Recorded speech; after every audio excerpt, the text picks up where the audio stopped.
সকালে ঘুমিয়ে আছি, হঠাৎ ফোনের শব্দে ঘুম ভেঙে গেল।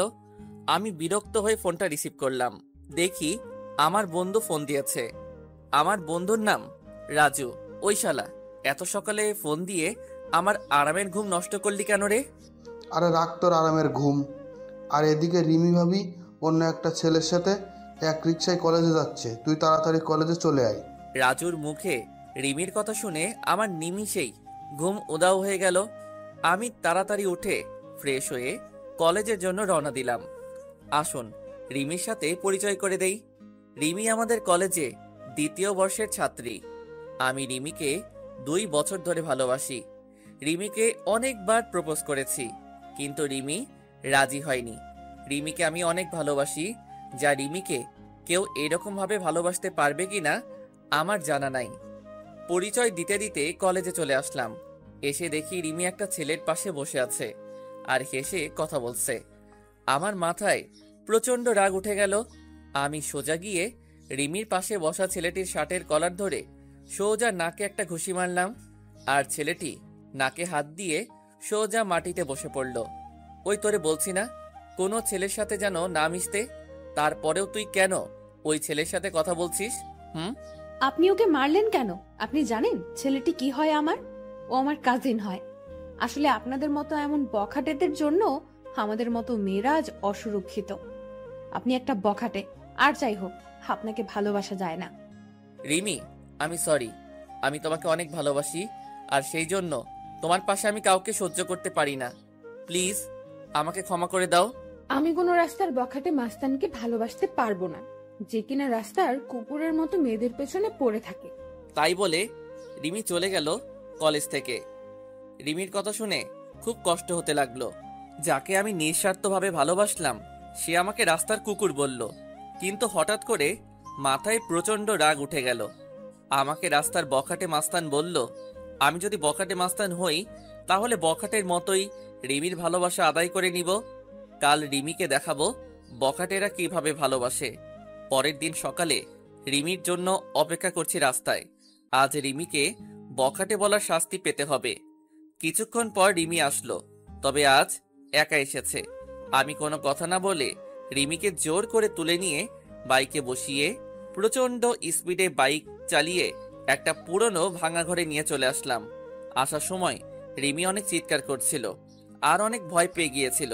রিমি দেখো, আমি তোমাকে অনেক ভালোবাসি। তোমাকে আমি কোনো হার্ট করতে চাই না। তোমাকে আমি 2 বছর ধরে ভালোবাসি। কোনোদিন তোমার সাথে খারাপ ব্যবহার করিনি, তাহলে কেন আমাকে ভালোবাসতে পারবে না? তুমি বখাটে মাস্তান তা তোমার এমন আচরণেই বোঝা যায়। তুমি যদি আমায় সত্যিই ভালোবাসতে তাহলে আমাকে এমন ভাবে তুলে নিয়ে আসতে পারতে না, কারণ এগুলো রাস্তার বখাটে গুলোই পারে এমন কাজ করতে, যার কারণ তার মা বাবা তাকে ঠিকভাবে কোনোদিন শাসন করেনি। তুমি এরকম, তাহলে তোমার বাবা মা কিরকম হবে আল্লাহই জানে। এবার আমার মাথায় রাগ উঠে গেল। তুই আমাকে যা বলার বল, কিন্তু আমার মা বাবাকে তুই কেন মাঝখানে তুললি? কেন? আমি এবার রিমিকে শরীরের সব শক্তি দিয়ে রিমিকে একটা চড় মারলাম, আর রিমি পাশে পড়ে গেল। আমি তখন রিমির কাছে গিয়ে রিমির শরীর থেকে ওড়না ছুঁড়ে ফেলে দিয়ে রিমির উপর শারীরিক অত্যাচার করলাম। আমাদের ভাষায় যাকে বলে ধর্ষণ। হ্যাঁ, আমি রিমিকে ধর্ষণ করেছি। আমাকে বখাটে বলে, মাস্তান বলে আমার মা বাবাকে গালি দেয়। রিমি আমাকে আটকানোর অনেক চেষ্টা করেছিল, কিন্তু পারেনি। আমার শক্তির সাথে রিমি আমার পা পর্যন্ত ধরেছিল, কিন্তু আমার সেই সময় মাথায় প্রচন্ড রাগ উঠেছিল। রিমি একভাবে কান্না করেই যাচ্ছে। কিছুক্ষণ পর সেখানে কিছু মানুষ আসলো। হয়তো রিমির চিৎকার শুনে মানুষ চলে এসেছে। মানুষগুলো আমাকে একসময় মারতে লাগলো। তারপর আমার আর কিছু মনে নেই। যখন জ্ঞান ফিরে তখন আমি জেলখানায়। তারপর আমার বাবা আসলো। বাবা সব কাহিনী শুনতে চাইলো। বাবাকে আমি সব খুলে বললাম। বাবা বলল, তুই চিন্তা করিস না, আমি তোকে যত তাড়াতাড়ি সম্ভব জামিন করিয়ে নিয়ে যাব। আমি জেলে থাকতে রিমিডার কোনো খোঁজ খবর পাইনি। এমনকি আমার মা আমাকে দেখতে আসেনি। বাবা মাঝে মাঝে আসতো আমাকে দেখতে, আর তার 2 মাস পর জামিন হয়ে যায়। আর তার পরের কাহিনী সব আপনারা তো জানেন। পরের দিন ঘুম থেকে উঠে ফ্রেশ হয়ে গুছিয়ে অফিসে যাওয়ার প্রস্তুতি নিচ্ছি। সবকিছু গুছিয়ে নিচে এসে দেখি মা বাবা সবাই একসাথে নাস্তা করছে। আমি যেই নাস্তা করার জন্য টেবিলে বলতে যাব, তখনই আমার মা নাস্তা রেখে উঠে চলে গেল। নিজের প্রতি খুব খারাপ লাগছে। আমার জন্য মা নাস্তা না করে উঠে চলে গেল। মা আমার সাথে কথা বলা বন্ধ করে দিয়েছে। তারপর আমিও নাস্তা না করে বাবার সাথে অফিসে চলে গেলাম। অফিসে এসে সবার সাথে পরিচয় হয়ে নিলাম। দিনটা খুব ভালো কাটলো। হঠাৎ করে বাবা আমার ডেস্কে আসলো। আগামী শুক্রবার তোর বিয়ের প্রস্তুতি নিয়ে রাখছি। দেখতে দেখতে শুক্রবার চলে আসলো। কোনো আয়োজন বাদেই বিয়ে হয়ে গেল। শুধু দুই পরিবারের মানুষ ছিল, আর কেউ ছিল না। আমি এখন বাসর ঘরের সামনে দাঁড়িয়ে আর ভাবছি রিমির সামনে কোন মুখ নিয়ে যাব। রিমি কোনোদিন মেনে নিতে পারবে আমাকে? তারপর 3 টাকার সাহসে নিয়ে রুমে ঢুকে পড়লাম। কারণ রিমিকে বিয়ে করার ব্যাপারে কোনো আপত্তি ছিল না, কারণ রিমিকে আমি ভালোবাসতাম। আর আমার রাগের কারণে রিমির জীবনটা নষ্ট হয়ে গেল। রুমে ঢুকে দেখি রিমি বসে বসে কান্না করছে। আমি রিমির পাশে বসতে যাব, তখনই রিমি আমাকে এক ঝাটকায় সরিয়ে দিয়ে বলল, তুই আমার পাশে আসবি না। তোর জন্য আমার জীবন নষ্ট হয়ে গেছে। তোর জন্য আমার বাবা মার সম্মান নষ্ট হয়ে গেছে। তোকে আমি কোনোদিন ক্ষমা করব না, আর তোকে স্বামী হিসেবে কোনোদিন মানব না। তুই কোনোদিন আমার কাছে স্বামীর অধিকার দেখাতে আসবি না। রিমি, আমি তোমাকে এর আগেও ভালোবাসতাম, আর এর পরেও ভালোবাসবো। সেদিন রাগের মাথায় ওসব কাজ করেছি। প্লিজ আমাকে ক্ষমা করে দাও। আমার ঘুম আসতেছে, আমি ঘুমাবো। আর রাস্তার বখাটে মাস্তানের সাথে আমি এক খাটে ঘুমাতে পারবো না। আর যদি আবার রাগ হয়, তাহলে আবার আমাকে রাস্তার কুকুরের মতো ভোগ করো। সেটা তো তুমি খুব ভালো করেই পারবে। তাই বলে রিমি ঘুমিয়ে পড়ল, আর আমি নিচে বিছানা পেতে ঘুমিয়ে পড়লাম। রিমি আমাকে কোনোদিন মেনে নেবে না, সেটা আমি জানতাম। কিন্তু রিমি কেন বোঝে না যে আমি রিমিকে অনেক ভালোবাসি? রিমি বিছানায় শুয়ে পড়ল, আর আমি নিচে একটা চাদর আর বালিশ নিয়ে শুয়ে পড়লাম। সকালে ঘুম থেকে উঠে দেখি রিমি এখনো শুয়ে আছে, কিন্তু রিমি অনেক চেঞ্জ হয়ে গেছে। আগে মেয়েটা অনেক সুন্দর ছিল, এই 2 মাসে রিমি অনেক শুকিয়ে গেছে। মনে হয় নিজের শরীরের যত্ন নেয় না। রিমি নড়াচড়া করছে, মনে হয় ঘুম থেকে এখনই উঠে পড়বে। তাই আমি তাড়াতাড়ি বাথরুমে ঢুকে পড়লাম ফ্রেশ হতে। ফ্রেশ হয়ে বাইরে বেরিয়ে দেখি রিমি হাঁটু ভাঁজ করে বিছানার উপর মাথা নিচু করে বসে আছে। কি হয়েছে রিমি, তুমি এমন ভাবে বসে আছো কেন? ফ্রেশ হবে না? এবার রিমি মাথা তুলল, দেখি রিমি কান্না করছে। মুহূর্তের মধ্যে মনটা খারাপ হয়ে গেল। আমি কান্না করি আর যাই করি, আপনাকে না দেখলেও চলবে। যে মানুষটা আমার সবকিছু শেষ করে দিয়েছে, আমার স্বপ্ন, আশা, ইজ্জত, যে মানুষটা নিমেষেই সব শেষ করে দিয়েছে, তার সাথে আমার এক রুমে থাকতে হচ্ছে। কতটা ঘৃণা করি আপনাকে জানেন আপনি? আপনাকে দেখলে আমার মনে হয় যে নিজেকে শেষ করে দেই। আর আজ পরিস্থিতির কারণে আপনি আমার স্বামী, তাই আমি আমার মতো থাকবো, আর আপনি আপনার মতো। আর যদি রাস্তার কুকুরদের মতো যদি আবার আমাকে ভোগ করতে চান, তাহলে করতে পারেন। কারণ বিয়ের আগে আপনি একটা মেয়ের বেঁচে থাকার সম্বলকে ছিনিয়ে নিয়েছেন। তাই আপনাকে আমি ঘৃণা করি, আর আজীবন ঘৃণা করব। আমি কোনো কথা না বলে সোজা বাইরে চলে আসলাম।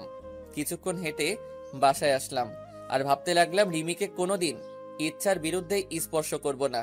মেয়েটা এই 2 মাস অনেক অপমান সহ্য করতে হয়েছে, তাই রিমি যেন সুখে থাকে, তাই তাকে তার মতো থাকতে দেব। বাসায় এসে দেখি মা আর রিমি রুমে রান্না করছে। মা আর রিমি তারা দুজনে হেসে হেসে কথা বলছে। মনটা ভালো হয়ে গেল যে রিমি মাকে আপন করে নিয়েছে। আমি সোজা রুমে চলে আসলাম, এসে গুছিয়ে নিলাম। অফিস যেতে হবে। ব্যাগ নিয়ে নিচে এসে দেখি মা আর রিমি একসাথে বসে নাস্তা করছে। আমি একটু না অনেক অবাক হলাম, কারণ মা আমাকে ছাড়া কোনোদিন নাস্তা করেনি। খুব কষ্ট হতে লাগলো। দেখলাম আমার নাস্তাটা টেবিলের একপাশে রাখা আছে। আমি একবার রিমি আর একবার মায়ের দিকে তাকালাম, দেখি তারা মাথা নিচু করে নাস্তা করছে।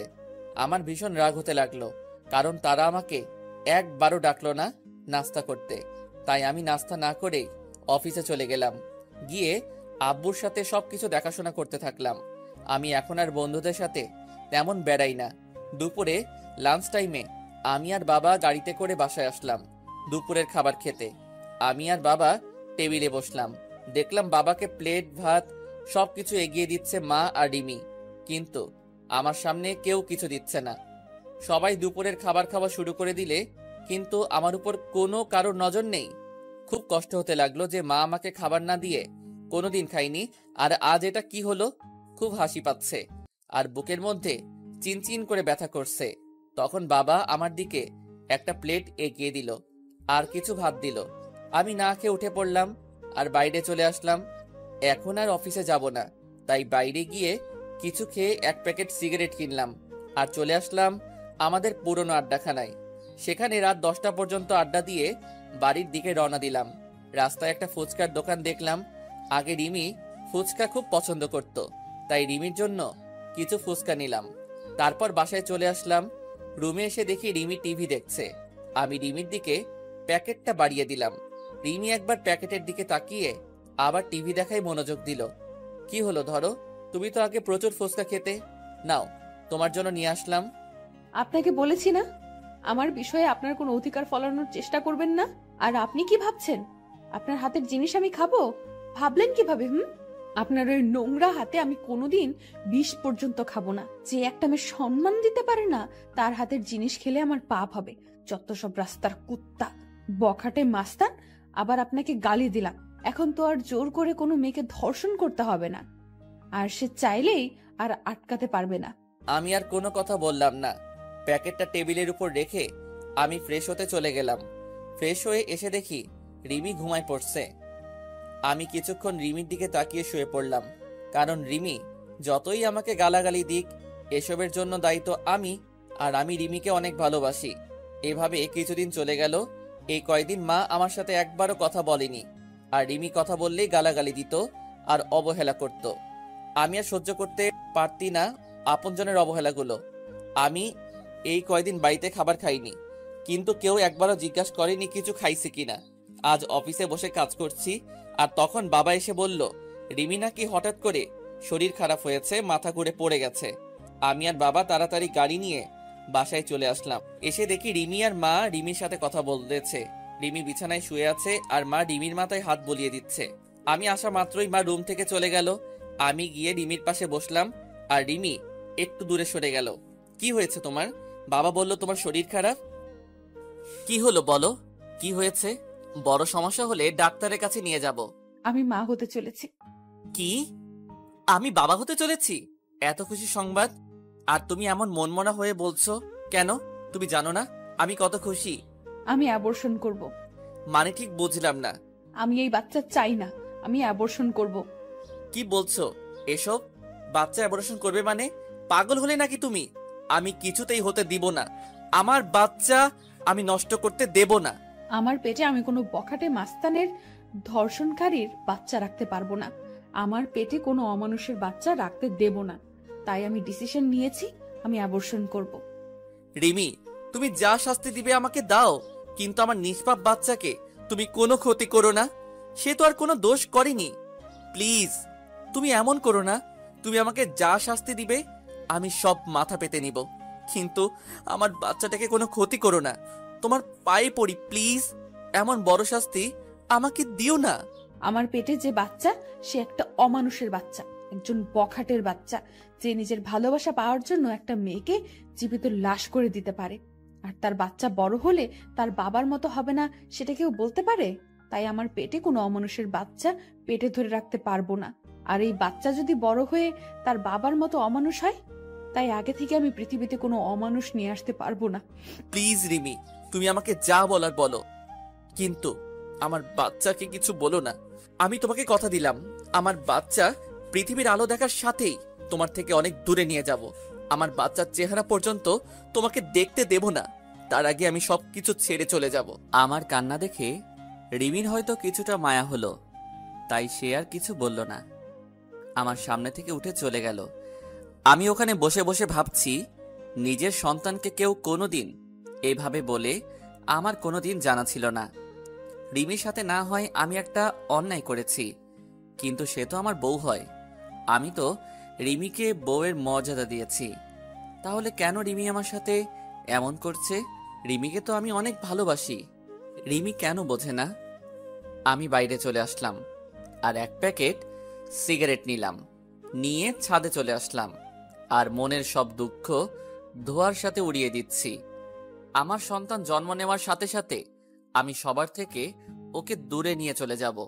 কেউ যেন তাকে অমানুষের বাচ্চা না বলতে পারে। রিমি তো আমার সন্তানকে কোনো দিন মেনে নেবে না, তাই সবাইকে বোঝার আগে আমি আমার সন্তানকে নিয়ে অনেক দূরে চলে যাব, চাইলেই আর খুঁজে পাবে না। সিগারেট শেষ করে নিচে আসলাম। এসে দেখি সবাই একসাথে বসে রাতের খাবার খাচ্ছে। আমার মনটা আবার খারাপ হয়ে গেল। আজকেও আমাকে না ডেকে সবাই একসাথে খাওয়া শুরু করে দিয়েছে। আমি আমার রুমের দিকে যাচ্ছি, তখন বাবা আমাকে ডাকলো খাবার খেতে। আমার ক্ষুধা নাই বলে রুমে চলে আসলাম। আমার মায়ের কাছে আমি এতটাই ঘৃণার পাত্র হয়ে গেলাম যে আমার সাথে এই কয়টা দিন একটা কথাও বলেনি। আমি নিচে বিছানায় পেতে শুয়ে পড়লাম। কখন যে ঘুমিয়ে পড়েছি ঠিক নেই। সকালে উঠে দেখি রিমি খাটের উপর নেই, হয়তো নিচে গেছে। আমি উঠে ফ্রেশ হয়ে নাস্তা না করে অফিসে চলে আসলাম। বিকালে অফিস শেষে বাসায় আসার সময় রিমির জন্য কিছু জিনিস নিয়ে নিলাম। কিছু ফল আর মাদার হরলিক্স আর অন্যান্য মায়ের শরীরের উপকারে আসে সব কিছু নিয়ে আসছি। তখন অঝোর ধারায় বৃষ্টি হতে লাগলো। আজ খুব বৃষ্টিতে ভিজতে ইচ্ছে করছে। অনেকদিন বৃষ্টিতে গোসল করিনি। আমার আবার বৃষ্টিতে ভিজলে জ্বর ঠান্ডা লাগে। আমি কোনো কিছু না ভেবে একভাবে হেঁটে চলেছি। বাসায় এসে কলিং বেল বাজালাম। দেখি আব্বু দরজা খুলে দিচ্ছে। কিরে, তুই বৃষ্টিতে কেন ভিজছস? তোর জ্বর আসবে। কিছু হবে না, অনেকদিন পর বৃষ্টিতে ভিজেছি তাই ভালো লাগছে। আমার রুমে চলে আসলাম। এসে দেখি রিমি জানালার গ্রিল ধরে এক মনে বাইরে তাকিয়ে আছে। আমি রিমিকে ডাক দিলাম। রিমি আমার দিকে তাকালো। আমি রিমির হাতে ফল আর হরলিক্সের প্যাকেটটা দিতে যাব, তখন রিমি চিৎকার করে রেগে বলল, আপনাকে এইসব আনতে বলেছে কে? এসব ঢঙের কোনো দরকার নেই। আমার জীবনটা শেষ করে এখন নাটক করতে আসছে। যত সব ঢং দেখলে বাঁচি না। আর আপনি ভাবলেন কি করে একটা অমানুষের হাতের জিনিস আমি খাবো? যদি সারাদিন না খেয়েও থাকি তবুও আপনার মতো একটা মানুষের কোনো জিনিস খাবো না। রিমি, আমি এসব কিছু আনতে চাইনি, শুধু আমাদের বাচ্চাটার জন্য নিয়ে এসেছি। তুমি আমাকে যেভাবে শাস্তি দেবার দাও, আমাদের বাচ্চাটাকে কোনো শাস্তি দিও না। তুমি এগুলো আমার বাচ্চার জন্য নিয়মিত খাও। আমাদের বাচ্চা মানে শুধু আপনার বাচ্চা, আমার কোনো বাচ্চা নেই। তাও আবার আপনার মতো একটা জানোয়ারের বাচ্চা নেব আমি? কোনোদিন না, কোনোদিন সম্ভব না। আচ্ছা, শুধু আমার বাচ্চা তোমাকে বাচ্চার মা বলে, আমি কোনোদিন পরিচয় দেব না। তুমি নিশ্চিন্তে থাকতে পারো। শুধু আমার বাচ্চাটার জন্য এগুলো নাও। এবার রিমি রাগী মুখে আমার হাত থেকে প্যাকেট নিয়ে অন্য রুমে চলে গেল, আর আমি ফ্রেশ হতে চলে গেলাম। ফ্রেশ হয়ে এসে দেখি রিমি বিছানায় শুয়ে পড়ছে। আমি ফ্লোরে বিছানা পেতে শুয়ে পড়লাম। মাঝরাতে আমার শরীরে কাঁপুনি দিয়ে জ্বর আসলো। আমি একটা চাদর নিয়ে শুয়ে পড়লাম। যখন ঘুম ভাঙলো তখন দেখি সকাল 12টা বেজে গেছে, আর আমার পাশে বাবা বসে আছে আর মাথায় পানি দিচ্ছে। তাহলে সারা রাত আমার শরীরে জ্বর ছিল, কিন্তু রিমির তো জানার কথা যে আমার জ্বর এসেছে। হয়তো রিমি আমার উপর ঘৃণা করে, আমার শরীরে হয়তো স্পর্শ করেনি। বাবা, তুমি এখানে? রিমি মাথায়। সকালে অফিসে গিয়ে দেখি তুই আসিসনি, আবার ফোন বন্ধ। তাই আমি বাড়িতে এসে দেখি তুই জ্বরে শরীর কাঁপুনি দিয়ে উঠছে, তাই আমি মাথায় পানি দিয়ে দিচ্ছি। আসলে বাবা সব জানে যে রিমি আর মা আমার সাথে কথা বলে না, তাই হয়তো বাবা আমার খোঁজ খবর নিচ্ছে। আমার চোখ দিয়ে কয়েক ফোঁটা পানি বের হয়ে গেল। আমার মায়ের জন্য আমার উপর একটু মায়া হলো না। আর রিমিকে তো আমি নিজের থেকে ভালোবাসি, তাহলে রিমি অন্তত একটু দেখতো যে আমি মারা গেছি না বেঁচে আছি। বাবা কিছু খাবার নিয়ে আসবে, রাতে থেকে কিছু খাওয়া হয়নি। একটু বস, আমি বৌমাকে পাঠিয়ে দিচ্ছি। না বাবা, দরকার নেই, আমি বাইরে থেকে খেয়ে নেব। আমি সব বুঝি রে বাবা, মেয়েটা তোকে এখনো ক্ষমা করতে পারেনি। আমি নিয়ে আসছি খাবার। তাই বলে বাবা চলে গেল নিচে খাবার আনতে, আর আমি বিছানায় শুয়ে আছি। তখন রিমি রুমে আসলো, আর আমার দিকে একবার তাকিয়ে নিজের কাজ সেরে আবার রুমের বাইরে চলে গেল। আমি যেই মেয়েটাকে নিজের জীবনের চাইতেও বেশি ভালোবাসি, সেই মেয়েটা আমার প্রতি একটু মায়া কাজ করে না। যেদিন আমি থাকবো না সেদিন বুঝতে পারবে কতটা ভালোবেসেছিলাম তাকে আমি। সেদিন হয়তো আর আমাকে পাবে না, সবকিছু মায়া ত্যাগ করে চলে যাব। তখন আমার উপরে আর কারো রাগ থাকবে না, কেউ আমাকে অমানুষ জানোয়ার বখাটে বলবে না। তারপর বাবা আমাকে খাবার দিয়ে গেল, আমি খেয়ে নিলাম। তারপর বিকালের দিকে একটু শরীরটা ভালো হলো। আমি আস্তে আস্তে উঠে বাইরে চলে আসলাম, আর কিছু খেয়ে নিলাম। এভাবে চলে গেল 2 দিন। এই 2 দিন আমার শরীরে হালকা জ্বর ছিল, কিন্তু মা, রিমি কেউ আমাকে দেখেনি, সবাই অবহেলা করেছে। এখন কেমন যেন নিজেকে শেষ করে দিতে ইচ্ছা করছে। নিজের আপনজনের এমন অবহেলা সহ্য হচ্ছে না। আমি বাসার খাবার খুবই কমই খাই, বেশিরভাগই বাইরে খাই। আজ আবার একটু অফিসে আসলাম, এসে কিছু কাজ করে বাসায় আসার সময় রিমির জন্য কিছু জিনিস কিনলাম, যাতে আমার বাবুটা রিমির ভেতরে সুস্থ থাকে। মা আমার সাথে একদম কথা বলা বন্ধ করে দিয়েছে। আমি আগ বাড়িয়ে কথা বলতে গেলেও মা কথা বলে না। আর রিমি আমার সাথে যখনই কথা বলতে আসে তখনই রাগ দেখিয়ে আর গালাগালি করে। এইভাবে চলে গেল 7 মাস। এখন রিমি একটু একটু করে নিজের শরীরের উপরে যত্ন নেওয়া শুরু করছে। হয়তো নিজের সন্তান, তাই একটু মায়া হচ্ছে। এখন রিমির যা যা প্রয়োজন সব বাবাকে বলে, আর বাবা আমাকে বলে, আমি সেগুলো নিয়ে আসি। মাঝে মাঝে দেখি রিমি নিজের পেটে আলতো করে হাত বোলায় আর নিজে নিজে কথা বলে। খুব আস্তে আস্তে কথা বলে, আমি শুনতে পারি না, মানে নিজের সন্তানের সাথে কথা বলে। এসব দেখে খুব ভালো লাগে যে রিমি তার পেটের সন্তানকে একটু একটু করে ভালোবাসতে শিখেছে। হাজার হলেও মা সে। আর রিমি আগে সবসময় কেন মনমরা আর উদাস হয়ে থাকতো, এখন আর আগের মতো থাকে না। আবার আগের মতো স্বভাবটা ফিরে আসছে। আর এখন রিমি আমার দিকে কেন আর চোখে তাকায়, তবে মাঝে মাঝে আমি সেগুলো দেখেও না দেখার ভান করে থাকি। হয়তো নিজের বাচ্চার সাথে সাথে আমার উপরও একটু একটু মায়া জন্মাতে শুরু করছে, কিন্তু সেদিক থেকে আমার কোনো ইচ্ছাই নেই। আমি সারাদিন আমার মতো থাকি, আর রিমি রিমির মতো। আজ মাঝরাতে হঠাৎ করে ঘুমটা ভেঙে গেল।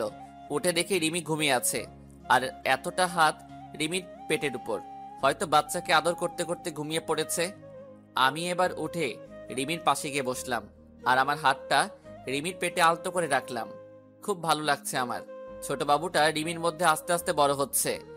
আমি আস্তে আস্তে মাথাটা নিচু করে রিমির পেটে চুমু খেতে যাব, তখন রিমির ঘুমটা ভেঙে যায়। আর রিমির পেটে আমার হাত দেখে আর আমার মুখটা রিমির পেটের কাছে দেখে রিমির চোখ রাগে ভরে গেল। আর রিমি আমাকে আমার পাওনাটা বুঝিয়ে দিল। রিমি আমাকে 2টা চড় মারলো আর আমাকে ধাক্কা দিয়ে দূরে সরিয়ে দিল। আমি গালে হাত দিয়ে রিমির দিকে এক দৃষ্টিতে তাকিয়ে আছি, আর রিমির চোখ দিয়ে যেন আগুন বের হচ্ছে। কুত্তা, তুই আমার কাছে কেন এসেছিস? আমার জীবনটা নষ্ট করে তোর শান্তি হয়নি? ছোট লোক একটা, তোর কোনো মনুষ্যত্ব বোধ নেই। তুই দেখছিস আমার পেটে 7 মাসের বাচ্চা, তারপরে তুই কিভাবে আমার কাছে আসছিস? হ্যাঁ, তোর মতো জানোয়ারকে আমার আর বিশ্বাস নেই। ছি ছি ছি, মনে হচ্ছে আমি এক্ষুনি এই পৃথিবী ছেড়ে চলে যাই। প্লিজ রিমি, তুমি বিশ্বাস করো, আমার কোনো খারাপ উদ্দেশ্য ছিল না। আমি আমার সন্তানকে একটু স্পর্শ করতে চেয়েছিলাম। তুমি বিশ্বাস করো, আমার কোনো খারাপ উদ্দেশ্য ছিল না। বিশ্বাস করব তোকে? তুই ভাবলি কি করে তোর মতো একটা ছোট লোক জানোয়ারের বাচ্চা কুকুরকে বিশ্বাস করব? আমার ভাবতেও ঘৃণা হচ্ছে যে একটা 7 মাসের গর্ভবতী মায়ের কাছে তোর আসতে একটু বিবেকে বাঁধলো না। আজ থেকে তুই আর এই রুমে থাকতে পারবি না। তোকে আস্তে আস্তে মেনে নিতে চেয়েছিলাম, কিন্তু তুই কোনোদিন ভালো হবি না। আসলে রাস্তার কুকুর কোনোদিন ভালো হয় না। আমি আর কিছু না বলে বাইরে চলে আসলাম। এসে ছাদে চলে আসলাম। খুব কষ্ট হচ্ছে আমার। রিমি আবার আমাকে ভুল বুঝলো। আমি তো আমার সন্তানকে একটু স্পর্শ করতে চেয়েছিলাম, আর রিমি আমাকে থাপ্পড় মারলো। নিজের অজান্তেই চোখ দিয়ে 2 ফোঁটা নোনা পানি বের হলো। আজকে নিজেকে শেষ করে দিতে ইচ্ছা হচ্ছে, কিন্তু আমাকে বেঁচে থাকতে হবে। আমার সন্তানের জন্য আমাকে বেঁচে থাকতে হবে, নইলে আমার মতো আমার সন্তানও এমন অবহেলা পাবে। আর নিজের আপনজনের কাছ থেকে এমন অবহেলা পেলে সে নিজেও ঠিক থাকতে পারবে না। তাই আমি আমার সন্তানকে নিয়ে এই পরিবার, এই শহর থেকে অনেক দূরে চলে যাব। চাইলেও কেউ আর খুঁজে পাবে না। সারা রাত এভাবে ছাদে কাটিয়ে দিলাম। রিমির কথা ভাবতে ভাবতে কখন যে সকাল হয়ে গেছে ঠিক খেয়াল করিনি। সকালে নিচে চলে আসলাম। এসে সোজা মায়ের রুমে চলে গেলাম। দেখি মা বসে আছে। আমি মায়ের কাছে গিয়ে মায়ের সামনে হাঁটু গেড়ে বসে পড়লাম। মা, কেন তুমি আমার সাথে এমন ব্যবহার করছো? কেন এমন অবহেলা করছো? তুমি তো জানো আমি অবহেলা একদম সহ্য করতে পারি না। সেদিন রিমি তোমাদের নামে অনেক খারাপ ভাষায় গালাগালি করছিল, তাই আমি রাগের মাথায় রিমির সাথে এমন ব্যবহার করি। চাইলে তুমি আমাকে মারতে পারো, আর যদি না শাস্তি দাও তাহলে তুমি একবার বলো যে এ বাড়ি থেকে চলে যেতে। আমি সবকিছু ছেড়ে চলে যাব, আর কোনোদিন তোমার এই শয়তান ছেলের মুখ দেখতে দেব না। তোর সাথে আমার কোনো কথা নেই। আমি আগেই বলেছি, আমার ছেলে সেদিনই মারা গেছে আমার কাছে, যেদিন সে ওরকম একটা নোংরা কাজ করেছিল। আর আমি কারো মা না, আমার কোনো ছেলে নেই। তুই যেখানে পারিস সেখানে চলে যা, আমার কিচ্ছু যায় আসে না। ঠিক আছে মা, আমি আর কোনোদিন তোমাকে মা বলে ডাকবো না। আমি চলে যাব, সবাইকে ছেড়ে চলে যাব। তখন এই শয়তানটার চেহারা তোমাকে আর দেখতে হবে না, আর কোনো অমানুষ তোমাকে মা বলে ডাকবে না। আমি মায়ের রুম থেকে চলে আসলাম নিজের রুমে। রুমে ঢুকে দেখি রিমি বাথরুমে ফ্রেশ হচ্ছে। আমি তাড়াতাড়ি গুছিয়ে নিলাম অফিস যাওয়ার জন্য, যাতে রিমির ফ্রেশ হওয়ার আগে আমি অফিসে চলে যেতে পারি। রিমির বাথরুম থেকে বের হবার আগে আমি অফিসে চলে আসলাম। বাইরে থেকে কিছু নাস্তা করে অফিসে প্রবেশ করলাম। সারাদিন অফিস করে বিকালে যখন ছুটি হলো, তখন ভাবলাম এখন বাসায় গেলে রিমি মা হয়তো আমাকে দেখে আবার বিরক্ত হতে পারে। তাই একটু পার্কে বসে বন্ধুদের সাথে আড্ডা দিয়ে রাত 12টার সময় বাসায় আসলাম। বাসায় এসে অন্য রুমে ঘুমাতে চলে গেলাম। আজ আর নিজের রুমে ঘুমাতে যাইনি, কারণ রিমি আমাকে দেখলে আবার রাগ করবে। আবার মাঝরাতে আমি কিছু করব ভেবে সারা রাত জেগে থাকতে পারে, আর সারা রাত জেগে থাকলে আমার বাচ্চাটার ক্ষতি হতে পারে। তাই আজ অন্য রুমে ঘুমিয়ে পড়লাম। এইভাবে আরো 1 মাস চলে গেল। এই 1 মাসে আমি কারোর সাথে কথা বলিনি, মানে কেউ আমার সাথে কথা বলেনি। শুধু বাবা কথা বলতো আমার সাথে, আর কথা বলবে কিভাবে? আমার সাথে এখন কারো দেখা হয় না। খুব সকালে উঠে অফিস চলে যাই আর ফিরি অনেক রাত করে, তাই কারোর সাথে দেখা হয় না। আর যদিও ভুল করে মা অথবা রিমির সামনে চলে আসে, তখন আমি মাথা নিচু করে চলে আসি। আর এই 1 মাস আমি কোনোদিন বাসার কোনো খাবার খাইনি। হয়তো আমার জন্য রান্না করা বন্ধ হয়ে গেছে। একদিন সকালে আমার ঘুম থেকে উঠতে দেরি হয়ে গেছে, তাই আজ আর সকালে বাসা থেকে বের হতে পারিনি। তাড়াতাড়ি ঘুম থেকে উঠে ফ্রেশ হয়ে অফিসে যাওয়ার জন্য তৈরি হয়ে যেই রুম থেকে বের হব, তখন দেখি রিমি আমার রুমের দরজার সামনে দাঁড়িয়ে আছে। আমি রিমির এক সাইড করে চলে আসতে যাব, তখন দেখি রিমি আমাকে কি বলতে চাইলো। আমি শুনেও না শোনার ভান করে চলে আসলাম। হয়তো বলতে চেয়েছিল যে কিছু ফল আর কিছু হেলদি খাবার কিনে আনার জন্য বলতে চাইছিল। তাছাড়া রিমি আমার সাথে কেন কথা বলবে? তাই আমি অফিসে চলে আসলাম। সারাদিন অফিস করে অফিস শেষে ফলের দোকানে গিয়ে অনেক ফল, মাদার হরলিক্স সব কিছু কিনলাম। কিনে বাবার কাছে গেলাম। বাবার কাছে ফলের প্যাকেটটা দিয়ে বললাম এইগুলো রিমিকে দিতে। বাবা কিছুক্ষণ আমার দিকে তাকিয়ে রইল। বাবা সবকিছু জানে যে মা আর রিমি আমার সাথে কথা বলে না, কিন্তু বাবা কিছু বলতে পারে না। দোষটা তো আমারই ছিল। তারপর অফিস শেষ করে রাত 11:30-এ বাসায় আসলাম।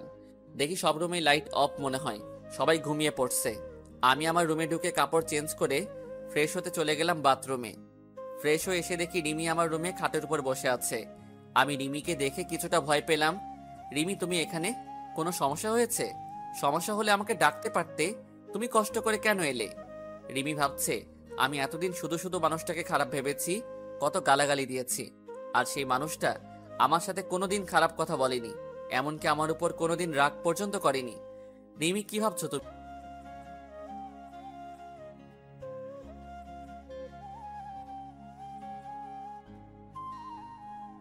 এখন কেউ আমাকে খাবার খেতে ডাকেনি, আর এখন না ডাকলেই চলবে। তুমি যাও, ঘুমিয়ে পড়ো।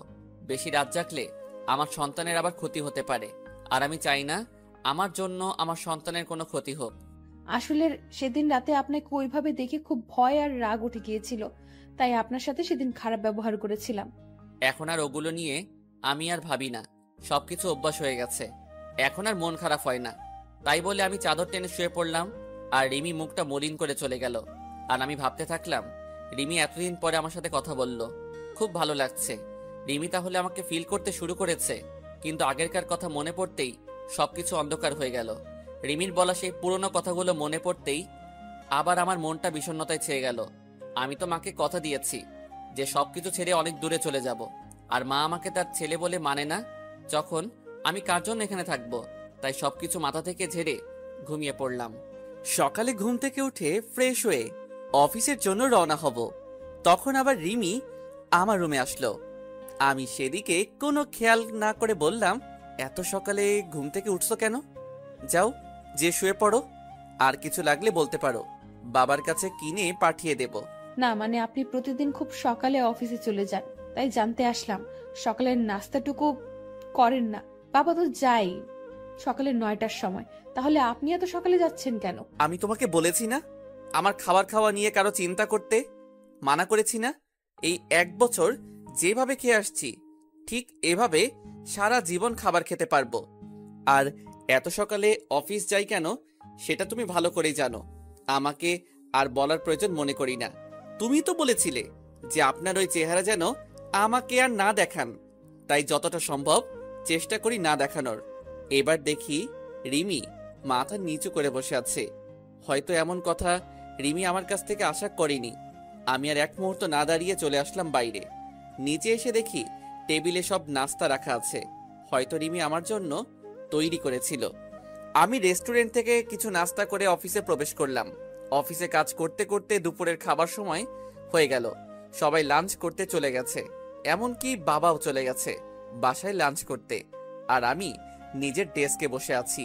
তখনই আমার ফোনটা বেজে উঠল। আমি রিসিভ করলাম। একটা আননোন নাম্বার থেকে ফোন এসেছে। কোনো কাজ নেই, তাই ফোনটা রিসিভ করলাম। হ্যালো, আসসালামু আলাইকুম। ওয়ালাইকুম আসসালাম। কে বলছেন আপনি? আমি রিমি বলছি। আপনি দুপুরে লাঞ্চ করতে বাসায় আসছেন না? আসলে রিমি আমাকে এই প্রথম ফোন দিল, তো তাই নাম্বার আর কণ্ঠ চিনতে পারিনি। আর তার থেকে বেশি অবাক হলাম যে রিমি আমাকে ফোন করে লাঞ্চ করার জন্য বলছে। আমি বাইরে থেকে লাঞ্চটা করে নিয়েছি। আর আমি লাঞ্চ করেছি কিনা করেছি তা কেউ না ভাবলে খুশি হতাম। এতদিন যখন কেউ কোনো খোঁজ খবর রাখিনি, তাই এখনো খোঁজ খবর না রাখলে আমি না খেয়ে মরবো না। মিথ্যা বললাম। তাই বলে আমি ফোনটা রেখে দিলাম। আর ভাবতে থাকলাম, হঠাৎ করে রিমি এত চেঞ্জ হলো কিভাবে। বুঝলাম না। সকালে নাস্তা করেছে কিনা, দুপুরে লাঞ্চ করেছে কিনা, সব জানতে চাইছে। এর কারণটা কি হতে পারে? হয়তো আমার উপর হালকা করুণা করছে, কিন্তু আমি কারো উপর করুণা হতে চাই না। এতদিন কিভাবে ছিলাম তা একটা বারও কেউ খোঁজ খবর নেয়নি, তাই এতদিন খোঁজ নেওয়ার কোনো দরকার নেই। তারপর আমি উঠে গিয়ে বাইরে থেকে লাঞ্চ করে নিলাম। তারপর আবার অফিসের কাজে মনোযোগ দিলাম। অফিস শেষ হয়ে গেল। আমি বাইরে বের হয়ে আমার প্রতিদিনের কাজ করতে থাকলাম। মানে কিভাবে সময় অপচয় করে রাত 12টার সময় বাসায় যাওয়া যায়। রাত 9টা বাজে। আমি বন্ধুদের সাথে সিগারেট টানছি আর আড্ডা দিচ্ছি। সেই সময় আবার আমার ফোনটা বেজে উঠল। আমি ফোন হাতে নিয়ে দেখি রিমি ফোন দিছে। আমি কেটে দিলাম। এইভাবে বেশ কয়েকবার ফোন দেওয়ার পর আমি রিসিভ করলাম। হ্যালো, ফোন দিয়েছো কেন? আপনি বাসায় আসবেন না। দেরি আছে বাসায় যাওয়ার। না মানে আর কোনো কিছু বলতে না দিয়ে ফোন কেটে দিলাম। তারপর আবার আড্ডাতে মনোযোগ দিলাম। তারপর 11টার সময় বাসায় আসলাম। এসে কাপড় চেঞ্জ করে ফ্রেশ হতে চলে গেলাম। ফ্রেশ হয়ে এসে আমার রুমের বেলকনিতে দাঁড়িয়ে সিগারেট টানছি আর পুরানো কথা ভাবছি। আপনি সিগারেট কেন খাচ্ছেন? জানেন না এসব খেলে শরীর খারাপ হয়? আমি চমকে উঠলাম। পিছনে তাকিয়ে দেখি রিমি কথাগুলো বলল। আমি সিগারেট খেয়ে বেঁচে আছি, তাই সিগারেটের বিষয়ে আর কোনো কথা না বললে খুশি হব। প্লিজ ওইটা ফেলে দিন। কাশি হচ্ছে আমার আর কষ্ট হচ্ছে। প্লিজ ফেলে দিন। দেখলাম রিমি এক হাত পেটে দিয়ে কাশতে লাগলো। আমার বুকের মধ্যে কেমন অজানা এক ব্যথা অনুভব করলাম, কারণ রিমিকে যে আমি এখনো অনেক ভালোবাসি আর তার মধ্যে গড়ে উঠছে আমার বাবুটা। তাই সিগারেটটা ফেলে দিয়ে রিমির এক হাত ধরে বিছানার উপর বসালাম আর এক গ্লাস পানি এগিয়ে দিলাম। এত রাতে না ঘুমিয়ে এখানে কি করছো? আর আমার চেহারা দেখাতো। তোমার পাপ। তুমি আমার রুমে এসেছো, আমাকে দেখছো, কথা বলছো, তোমার পাপ হবে। তুমি চলে যাও আর হাতটা রুমে গিয়ে ডেটল দিয়ে ভালো করে পরিষ্কার করে নিবে, কারণ আমি তো একটা অমানুষ। আর একজন নোংরা মানুষ কাউকে স্পর্শ করলে তা ভালোভাবে ধুয়ে পরিষ্কার করে নিবে। রিমি আমার দিকে কেমন কান্না কান্না ভাবে তাকিয়ে আছে, মনে হয় এখনই কেঁদে দেবে।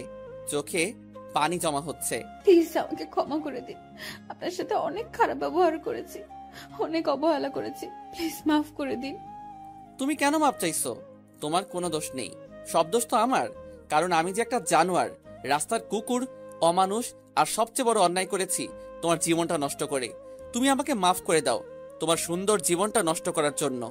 হয়তো তুমি আমার থেকে ভালো কাউকে আশা করেছিলে, কিন্তু তোমার জীবনে আমার মতো এতটা অমানুষ আসবে এটা তুমি হয়তো আশা করনি। যা হবার হয়ে গেছে। তুমি এখন গিয়ে ঘুমিয়ে পড়ো। আর তোমার জীবন আগের মতো সুন্দর করে দেওয়ার দায়িত্ব আমার। তুমি আবার আগের মতো চলাফেরা করবে। শুধু আমার বাবুটা বাইরে আসতে দাও, তোমাকে চিরদিনের জন্য সুখী করে দেব। যাও, অনেক রাত হয়েছে। বেশি রাত জাগলে শরীরটা খারাপ করবে, তাই ঘুমিয়ে পড়ো। আমি রিমির দিকে তাকিয়ে দেখি রিমি কান্না করছে। হয়তো ওর আর বলার কিছু নেই, কারণ এই কথাগুলো রিমি একদিন আমাকে বলেছিল।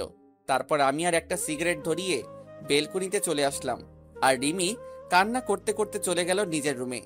পরের দিন আবার একই সময়ে বের হয়ে গেলাম অফিসের জন্য। লাঞ্চের সময় আবার রিমি ফোন দিয়ে বলল যে বাবার সাথে যেন আমি বাসায় আসি লাঞ্চ করতে, কিন্তু আমি যাইনি, কারণ আমাকে দেখলে মা আবার বিরক্ত হতে পারে, আর আমি চাই না আমার জন্য মা না খেয়ে থাকুক, তাই আমি আর যাইনি। কিছুক্ষণ পর রিমি আবার ফোন করলো। কি ব্যাপার, আপনাকে না বাবার সাথে বাসায় আসতে বললাম, আপনি কেন আসলেন না?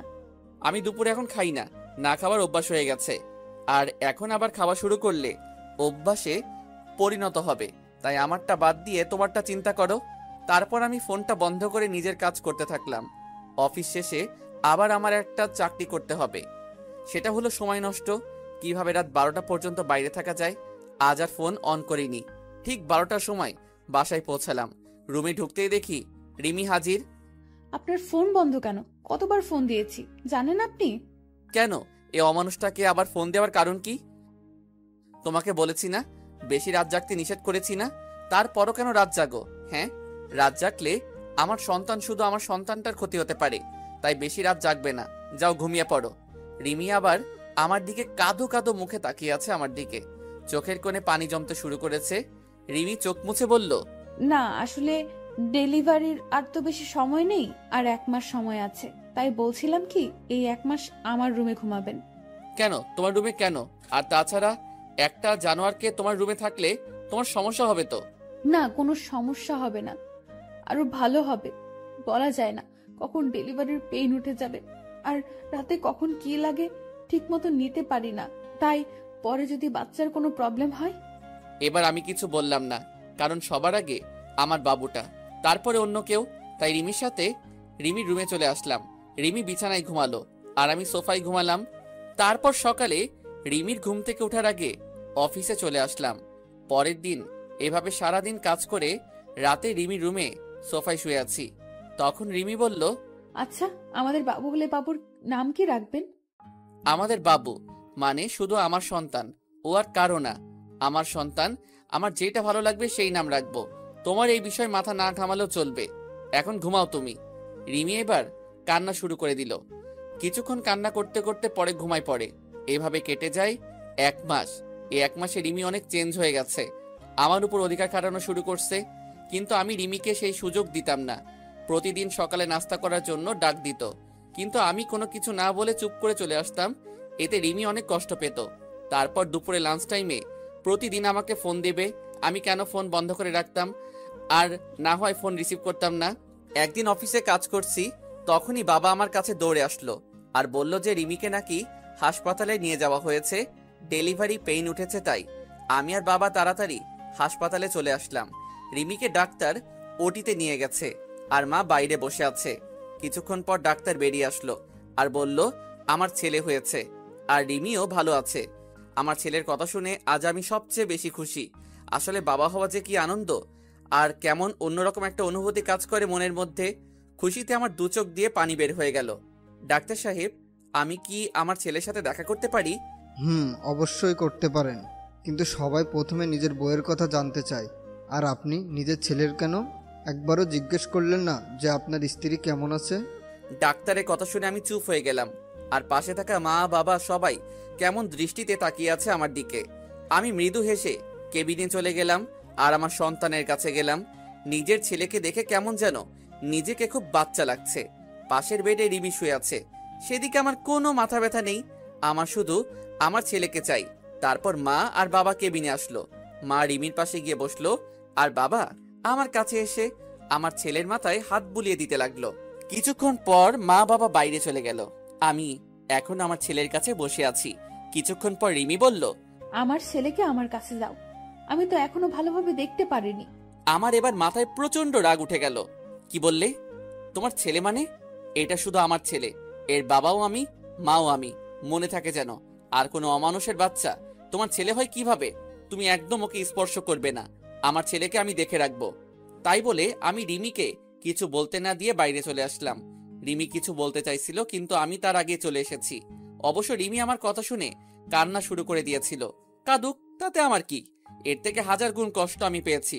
পুরো 1 বছর আমার কষ্ট তিলে তিলে আমাকে শেষ করে দিয়েছে। তারপর বাইরে এসে সবকিছু ঠিকঠাক করে নিলাম। চট্টগ্রামের একটা টিকিট কাটলাম।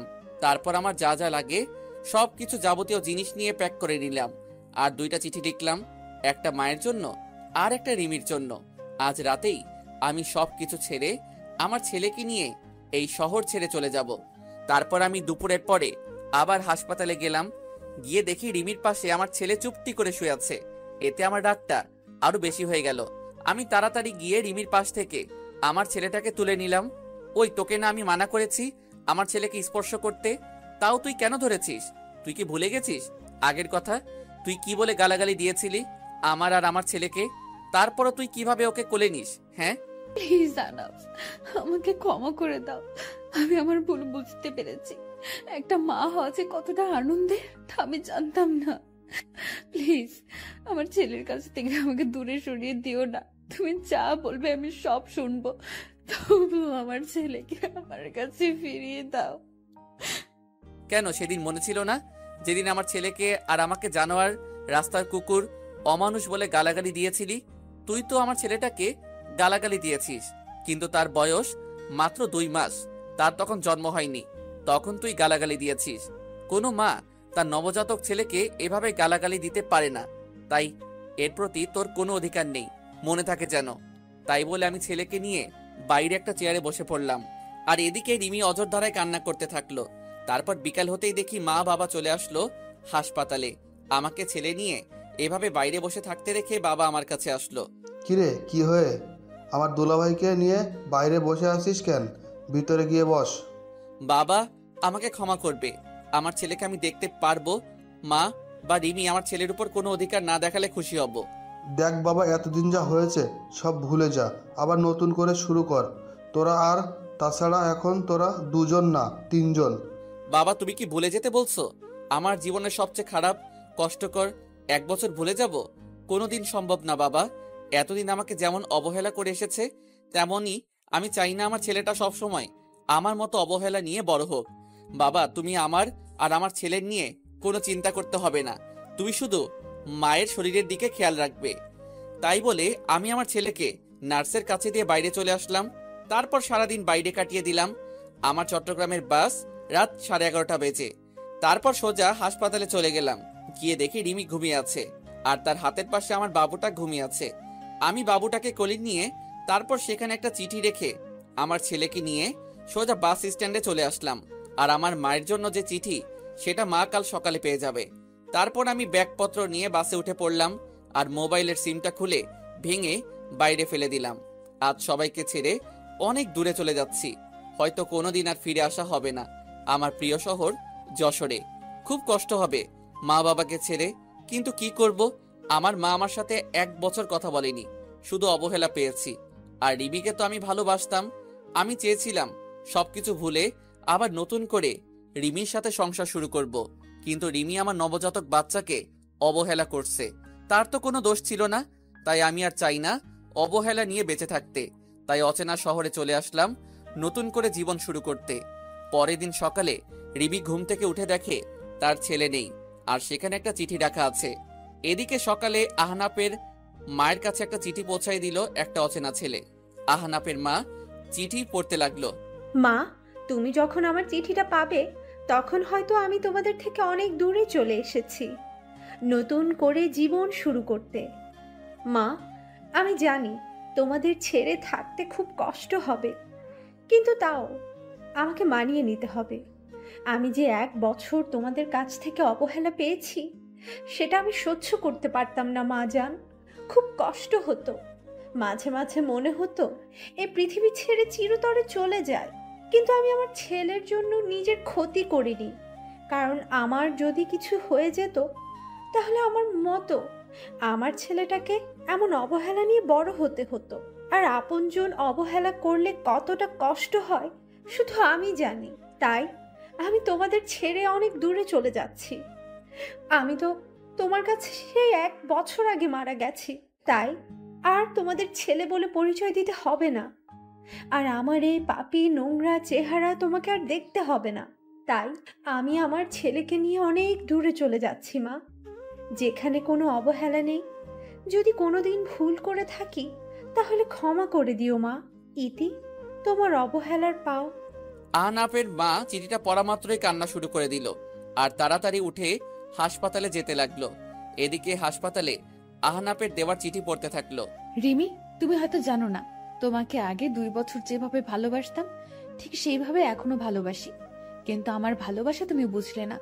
মনে করেছিলাম জেল থেকে বের হয়ে আবার তোমাকে বিয়ে করে দুজন সুখী থাকবো, কিন্তু বিয়ে হলেও আমরা সুখী হতে পারলাম না।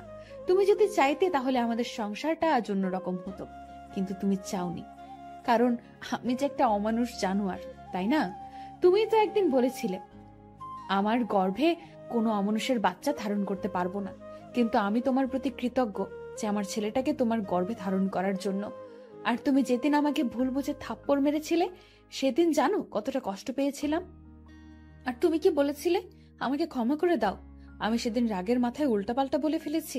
রিমি, তুমি কি জানো মানুষ রাগের মাথায় সবসময় সত্যি কথা বলে, আর তাই সেদিন তুমি যা বলছো হয়তো সব সত্যি। আর আমি তোমার জীবন নষ্ট করেছিলাম। আজ সেই জীবন থেকে আমি চিরদিনের জন্য আমার ছেলেকে নিয়ে চলে যাচ্ছি। তুমি তো একদিন বলেছিলে তোর মতো পাপীর চেহারা আমি দেখতে চাই না, তাই আমি তোমার কথা রাখার জন্য চলে যাচ্ছি। আর আমার ছেলেকে আর কোনোদিন অমানুষ বলে গালাগালি করো না। তুমি পারলে যতদিন গালাগালি করো আমাকে করো। আমার ছেলেকে আমি কেমন ভাবে গড়ে তুলবো জানি না, কিন্তু তোমাদের মতো অবহেলা করব না যেভাবে তোমরা আমাকে করছো। তাই আমি চিরদিনের জন্য তোমাদের ছেড়ে চলে যাচ্ছি কোনো এক অজানা শহরে। যদি পারো আমাকে ক্ষমা করে দিও। হিতি একটা অমানুষ। রিমি আহনাপের চিঠি পেয়ে পাগলের মতো কান্না করতে থাকলো, আর আহনাপ বলে চিৎকার করতে থাকলো। তখনই আহনাপের মা আসলো রুমে, আর রিমি আহনাপের মাকে জড়িয়ে ধরে চিৎকার করে কান্না করতে থাকলো, আর বারবার আহনাপ ফিরিয়ে আসো, আমার ছেলেকে ফিরিয়ে দাও বলে চিৎকার করে কান্না করতে থাকলো। আর এদিকে আহনাপ তার ছোট ছেলেকে নিয়ে এক অচেনা শহরে চলে আসলো। কাউকে চিনে না, কোথায় থাকবে আহনাপ নিজেই জানে না। পরের দিন আমি আমার ছেলেকে নিয়ে একটা চায়ের দোকানে বসে আছি। আমি হালকা নাস্তা করে আমার ছেলের জন্য দুধ কিনে তাকে কষ্ট করে খাওয়ালাম। অনেক হয়েছে, এবার আমার ছেলের একটা নাম রাখতে হবে। তাই আমার ছেলের নাম আব্দুল্লাহ আল সামি রাখলাম, কিন্তু আমি তাকে সামি বলেই ডাকবো। আপনারাও ডাকতে পারেন সামি বলে। তারপর দোকানে আর কিছুক্ষণ বসে থাকার পরে হঠাৎ করে দোকানদার বলল, কি ব্যাপার, আপনি এতটুকু বাচ্চা নিয়ে এভাবে ঘুরে বেড়াচ্ছেন কেন?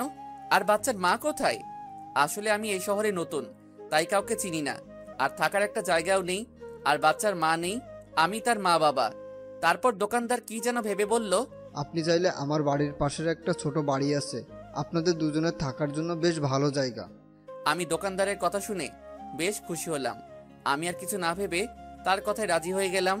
তারপর তিনি আমাকে বাসাটা দেখিয়ে দিয়ে চলে গেল আর বলল, আমার বাড়িটা পাশেই, আমি আমার মেয়েকে বলে যাচ্ছি আপনার যা যা লাগবে সব কিছু যেন সে দেখে নেয়, আর কোনো সমস্যা হলে আমার মেয়েকে বলবেন। দোকানদার তাই বলে চলে গেল, আর আমি ঘরটা একটু দেখে নিয়ে কাজ শুরু করে দিলাম, মানে ঘর গোছানোর কাজ। কিছুক্ষণ পর দেখি একটা মেয়ে আসলো রুমে। ও, আপনি তাহলে তিনি যার কথা বাবা বলে গেল? তার মানে ইনি দোকানদারের মেয়ে হবে হয়তো। দেখতে মাশাআল্লাহ বেশ সুন্দর, তবে গরিব বলে বেশি সাধারণভাবে চলাফেরা করে, তাই সৌন্দর্যটা বেশি ফুটে উঠছে না। জি, আমি এই ঘর ভাড়া নিয়েছি। আসলে এখানে কাউকে চিনি না তো, তাই আপনাকে আসতে হলো। আপনি একটু দেখিয়ে দিলেই চলবে। আরে আপনি কোনো চিন্তা করবেন না, আপনার যা যা দরকার বলবেন, আমি দেখিয়ে দেব। আর আমাকে আপনি করে না বলে নাম ধরে ডাকলে খুশি হব। আমার নাম তনিমা, তনিমা বললেই খুশি হব। ও আচ্ছা, নাম ধরেই ডাকবো। তখনই স্বামী কেঁদে উঠল, আর তনিমা বলল, এখানে একটা বাচ্চা কান্না করছে কোথায়? আমি তাড়াতাড়ি গিয়ে স্বামীকে কোলে তুলে নিলাম, কিন্তু কান্না থামার কোনো নাম গন্ধই নেই। এই বাচ্চাটা কার? কার বাচ্চা চুরি করে নিয়ে আসছেন? বলেন কার বাচ্চা, নইলে আমি কিন্তু লোকজন ডাকবো আর বলবো আপনি একটা বাচ্চা পাচারকারী। আমি বাচ্চা চুরি করতে যাব কেন? এটা আমার ছেলে, আমি ওর বাবা, আর আমি কোনো বাচ্চা পাচারকারী না, বুঝলেন? তাহলে বাচ্চার মা কোথায়? বাচ্চার মাকে তো দেখতে পাচ্ছি না। আমার ছেলের মা নেই, সে আমার ছেলেটাকে জন্ম দিতে গিয়ে মারা গেছে। এখন থেকে আমি ওর মা বাবা। ও, তা আগে বলবেন তো। আর বাচ্চা কেউ এইভাবে কোলে নেয়? দেন আমার কাছে, দেন। তাই বলে তনিমা আমার কাছ থেকে বাচ্চাটা নিজের কাছে নিয়ে নিল, আর স্বামীর কান্না থেমে গেল। আসলে বাচ্চারা মাতৃ করে বেশি মানায়। আচ্ছা, আপনি ঘরটা গোছান, আমি আপনার ছেলেকে দেখছি। তাই বলে তনিমা স্বামীকে নিয়ে বাইরে চলে গেল, আর আমি ঘরটা গোছানো শুরু করলাম। ঘর গোছানো শেষে আমি বাইরে গিয়ে দেখি স্বামী তনিমার কোলে আরামে ঘুমিয়ে আছে। দেখে খুব ভালো লাগলো, কারণ সারাটা দিন বাসের মধ্যে ভালোভাবে ঘুমাতে পারিনি। দেন স্বামীকে আমার কাছে দেন, রুমে শুয়ে দিয়ে আসি। আপনার কাছে দিলে আবার ঘুম ভেঙে যাবে, আমি নিয়ে যাচ্ছি, চলেন। তারপর তনিমা স্বামীকে বিছানায় রেখে চলে আসবে, তখন বলল, আচ্ছা, আপনার নামটাই তো জানা হলো না। আমার নাম আহনাফ হাসান, আমাকে আহনাফ বলে ডাকলেই হবে। ও আচ্ছা, দুপুরে আমাদের বাসায় খাবেন।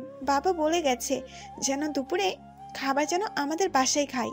আমি শুধু মাথা নাড়িয়ে ইশারা করে হ্যাঁ বললাম। তারপর আমি নিজের ঘরে চলে আসলাম আর কিছু টুকটাক কাজ করে নিলাম। আসার সময় কিছু টাকা নিয়ে এসেছিলাম, এখন আপাতত এই টাকা দিয়ে চলতে হবে। আর কিছুদিনের মধ্যে একটা চাকরি জোগাড় করতে হবে, কিন্তু আমি চাকরি করতে গেলে স্বামীকে কে দেখবে? তারপর আমি দুপুরের সময় বসে আছি, তখনই তনিমা আমার জন্য খাবার নিয়ে আসলো আর স্বামীর জন্য ফিডারে করে দুধ নিয়ে আসলো। আপনি আবার কষ্ট করে নিয়ে আসলেন কেন? আমাকে বললে আমি গিয়ে নিয়ে আসতাম। তা কি করে হয়, আপনি তো আমাদের মেহমান, তাই আপনার ভালো মন্দ দেখার সব দায়িত্ব আমার। তারপর আমি তনিমার কাছ থেকে দুধের ফিডারটা নিয়ে স্বামীর দুধ খাওয়াতে যাব, তখন তনিমা বলল, এইসব কাজ আপনাদের না, এসব কাজ আমাদের, তাই আপনি খেয়ে নেন, আমি স্বামীকে দুধ খাওয়াচ্ছি।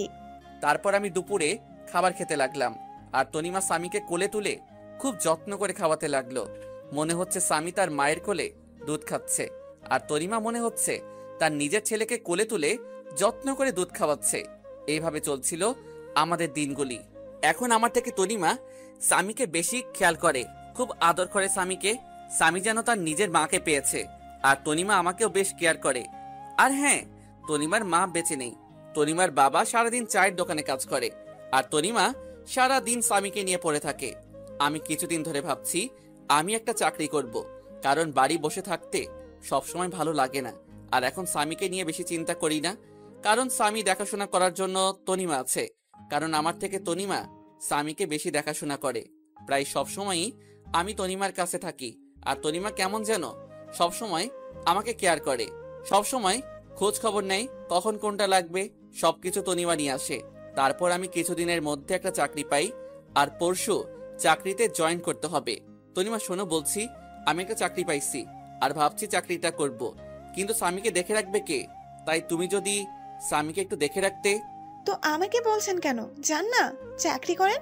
আর এতদিন স্বামীকে মনে হয় অন্য কেউ দেখে রাখছে, যে আজ আমাকে বলছে যে দেখে রাখতে। এতদিন অন্য মানুষ দেখে রাখছে, আমি না হয় এখন দেখে রাখবো। আসলে আমি কথাটা ওভাবে বলতে চাইনি, আমার থেকে তো তুমি ওকে বেশি দেখাশোনা করো, তাই তোমাকে একটু বললাম। এখন তো আমি সে সকালে যাব আর ফিরতে সন্ধ্যা হয়ে যাবে, তাই বললাম আর কি। আপনি কোনো চিন্তা করবেন না, স্বামীকে আমি ভালোভাবে দেখে রাখবো। আর স্বামী তো আমারই ছেলে নাকি? কি বললে? স্বামী তোমার ছেলে মানে? কই, কখন বললাম? আমি তো বলছি সে তো আমার ছেলের মতোই। ও ঠিক আছে। কিছুদিন ধরে দেখছি তনিমা কেমন যেন সব সময় মনে মনে কি সব বলে আর কেমন সব সময় আর চোখে আমার দিকে তাকিয়ে থাকে।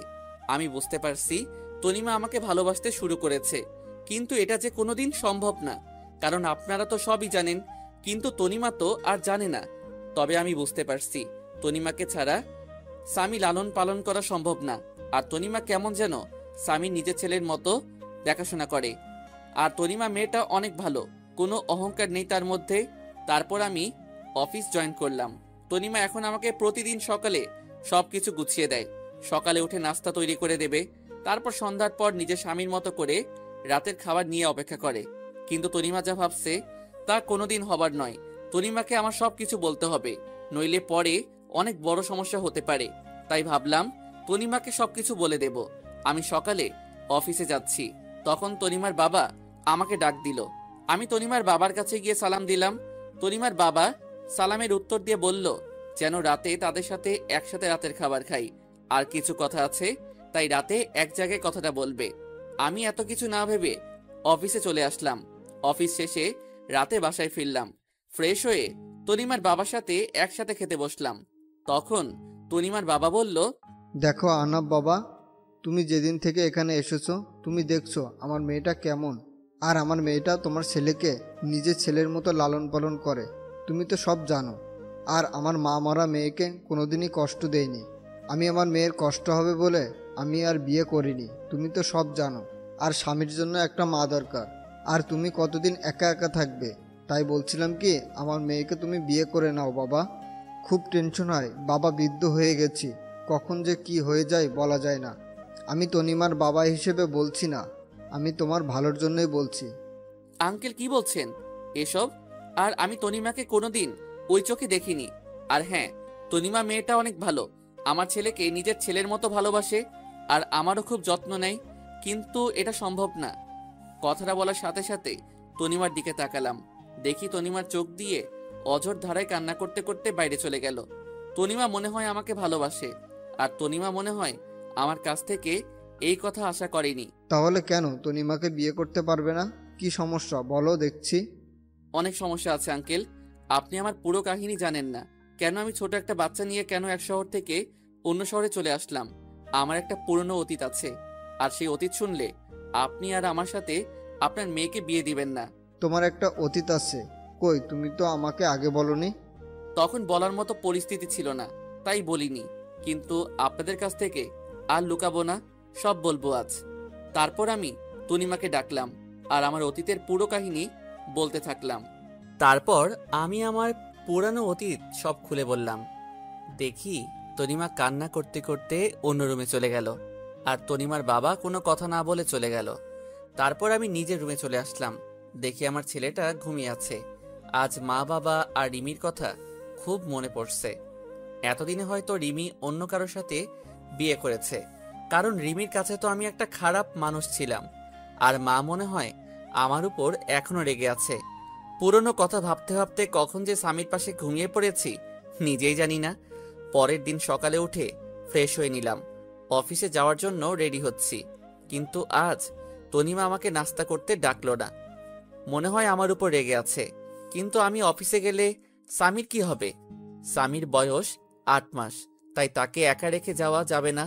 প্রতিদিন তনিমা স্বামীকে তার কাছে নিজের মায়ের মতো দেখাশোনা করত। কিন্তু আজ কি হবে?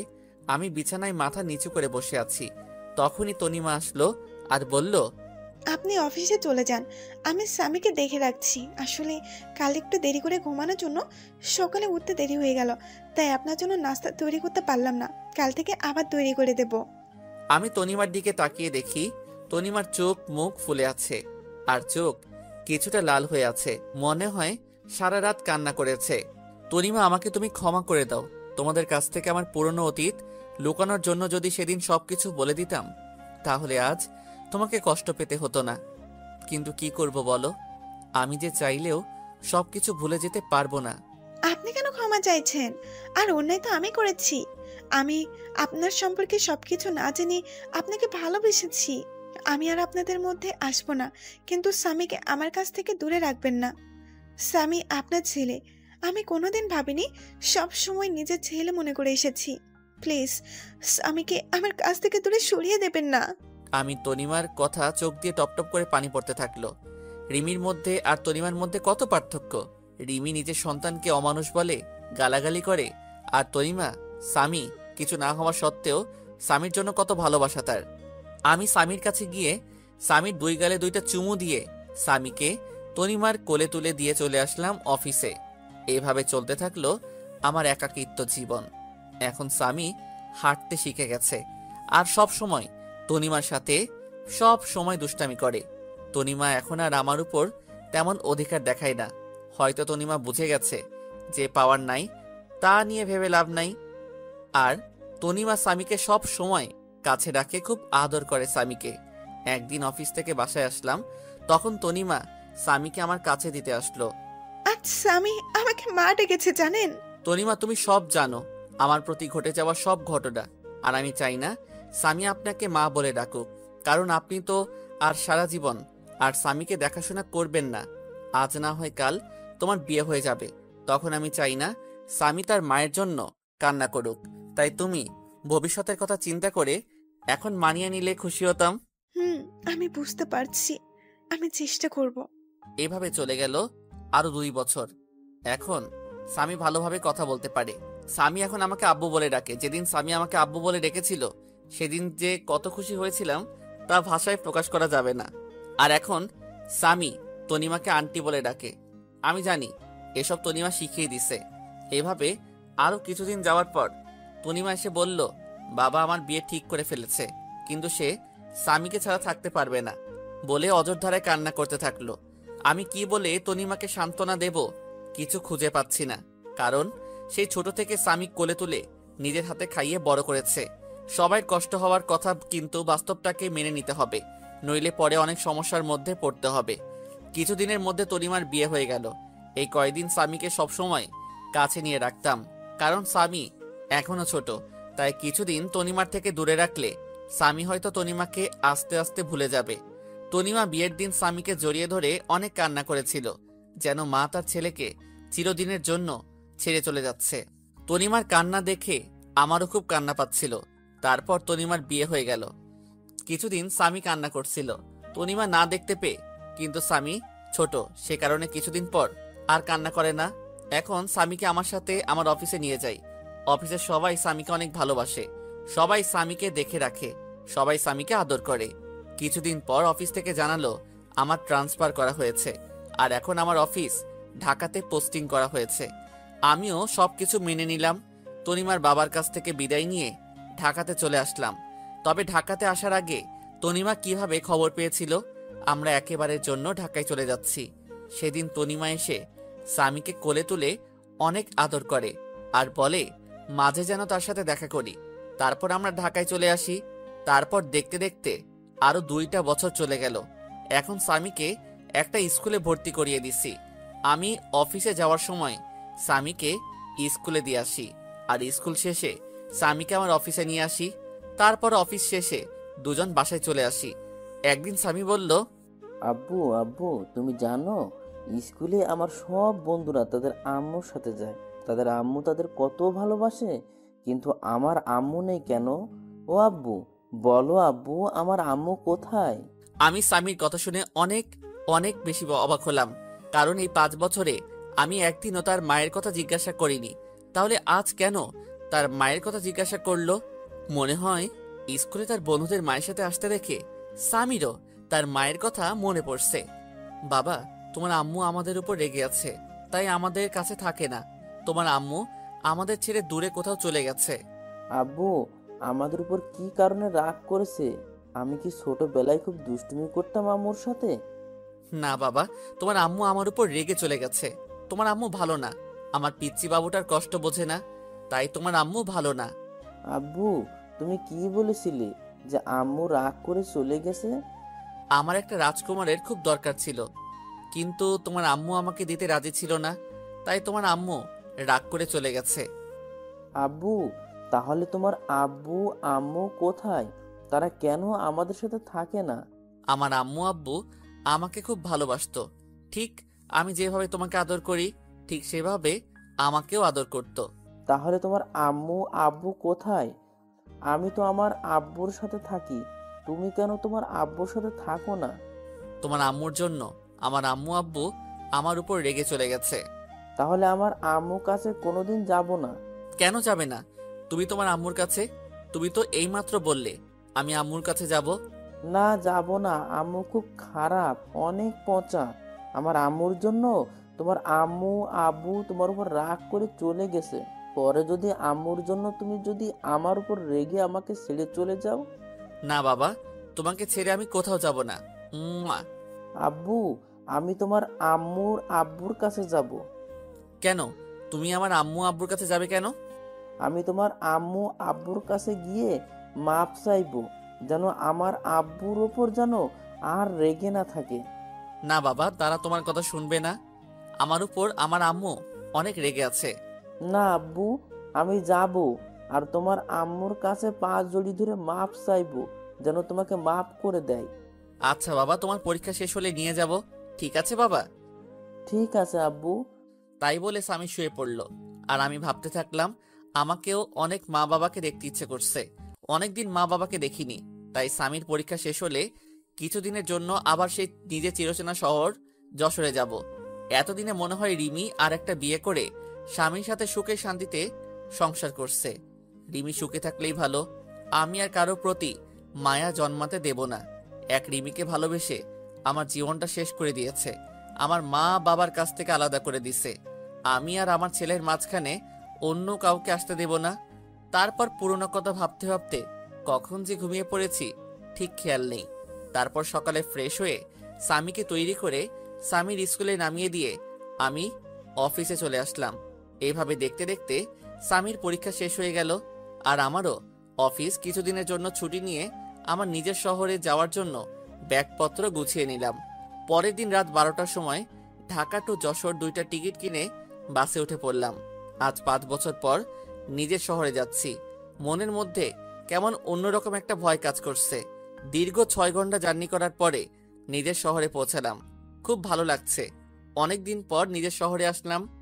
অনেক স্মৃতি জড়িয়ে আছে এই শহরের সাথে। তারপর একটা সিএনজি নিয়ে নিজের বাড়ির দিকে রওনা হলাম। 30 মিনিট পর আমার বাসার সামনে আসলাম। বাড়িটা এখনো আগের মতো রয়েছে। এবারেও মনে হয় বাড়িতে চুনকাম করা হয়নি। আমি দরজার সামনে দাঁড়িয়ে কলিং বেল বাজালাম। কিছুক্ষণ পর দরজা খুলে গেল, আর আমার মা দরজা খুলে দিল। মা আমাকে দেখে আমার দিকে অবাক দৃষ্টিতে তাকিয়ে আছে। মা আমাকে দেখে অঝোর ধারায় কান্না করে দিল, আর আমাকে জড়িয়ে ধরে হাউমাউ করে কান্না করছে। আমিও 5 বছর পর মাকে দেখে আমিও কান্না করে দিলাম। আব্বু, তুমি কান্না করছো কেন? আর ইনি কি তোমার আম্মু? হঠাৎ করে স্বামী ডাকে আমাদের হুঁশ ফিরল। মা আমাকে ছেড়ে দিয়ে বলল, আমার দাদু ভাই। আমি মাথা ঝাঁকিয়ে ইশারা করে বললাম, হ্যাঁ। এবার মা নিচু হয়ে স্বামীর সামনে বসে পড়ল, আর সারা মুখে মা চুমু দিতে থাকলো, আর জড়িয়ে ধরে কান্না করতে লাগলো, আর বলল, বাবা আহনাফ, আমাকে ক্ষমা করে দে বাবা। তোকে না বুঝে অনেক কষ্ট আর অবহেলা করেছি রে বাবা। আমাকে তুই মাফ করে দে। মা কি বলছো তুমি? ছেলের কাছে কোনো মা মাপ চাই? তুমি আমাকে মাফ করে দাও এই 5 বছর তোমাদেরকে ছেড়ে দূরে থাকার জন্য। তুমি কাঁদছো কেন আব্বুর আম্মু? তুমি আমার আব্বুর উপর এখনো রেগে আছো?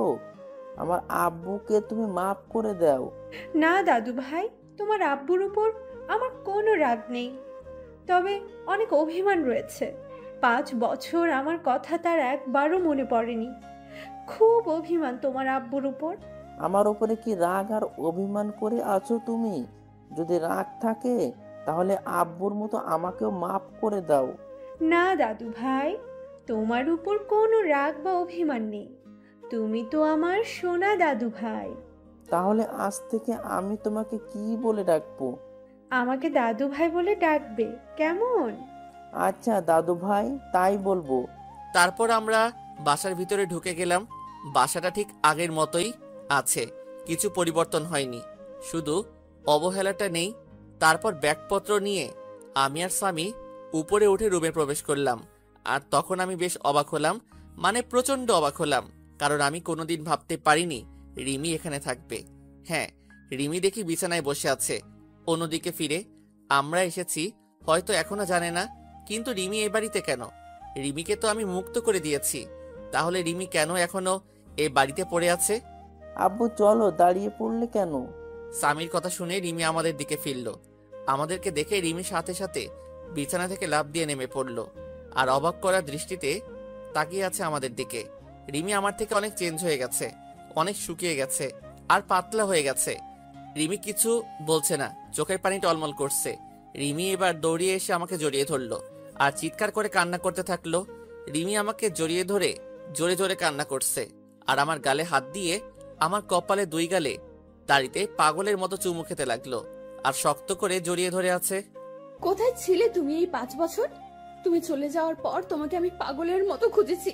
জানো, তুমি চলে যাওয়ার পরে আমি পাগলের মতন হয়ে গেছিলাম। তোমাকে অবহেলা করতে করতে কখন যে ভালোবেসে ফেলেছিলাম নিজেই জানি না। কিন্তু আমাকে কি না বলতে দিয়ে আমাকে ছেড়ে চলে গেলে? খুব ভালোবাসি তোমাকে, প্লিজ আমাকে আর ছেড়ে চলে যেও না। আমি রিমিকে এক ঝটকায় সরিয়ে দিলাম আর বললাম, কে আপনি? আর আমাকে এভাবে জড়িয়ে ধরে কান্না করছেন কেন? আর কি সব ভালোবাসার কথা বলছেন? আমি কাউকে ভালোবাসতাম, এখন আর কাউকে ভালোবাসি না। রিমি আমার কথা শুনে যেন মনে হলো রিমির মাথায় যেন আকাশ ভেঙে পড়ল। রিমি আমার দিকে করুণ দৃষ্টিতে তাকিয়ে আছে। প্লিজ আহনাফ, আমাকে মাফ করে দাও। আমি তোমাকে ছাড়া বাঁচতে পারবো না। আমাকে আর কষ্ট দিও না। তোমার দেওয়া কষ্ট আমি আর সহ্য করতে পারছি না। প্রতিদিন রাতে তোমার কথা ভেবে অনেক কষ্ট করতাম, অনেক কান্না করতাম। তুমি আসবে বলে প্রতিদিন তোমার পথের দিকে চেয়ে থাকতাম। তুমি আসবে আর আমাকে তোমার বুকে জড়িয়ে ধরে রাখবে। প্লিজ আমাকে মাফ করে দাও, আমি আর কষ্ট সহ্য করতে পারছি না।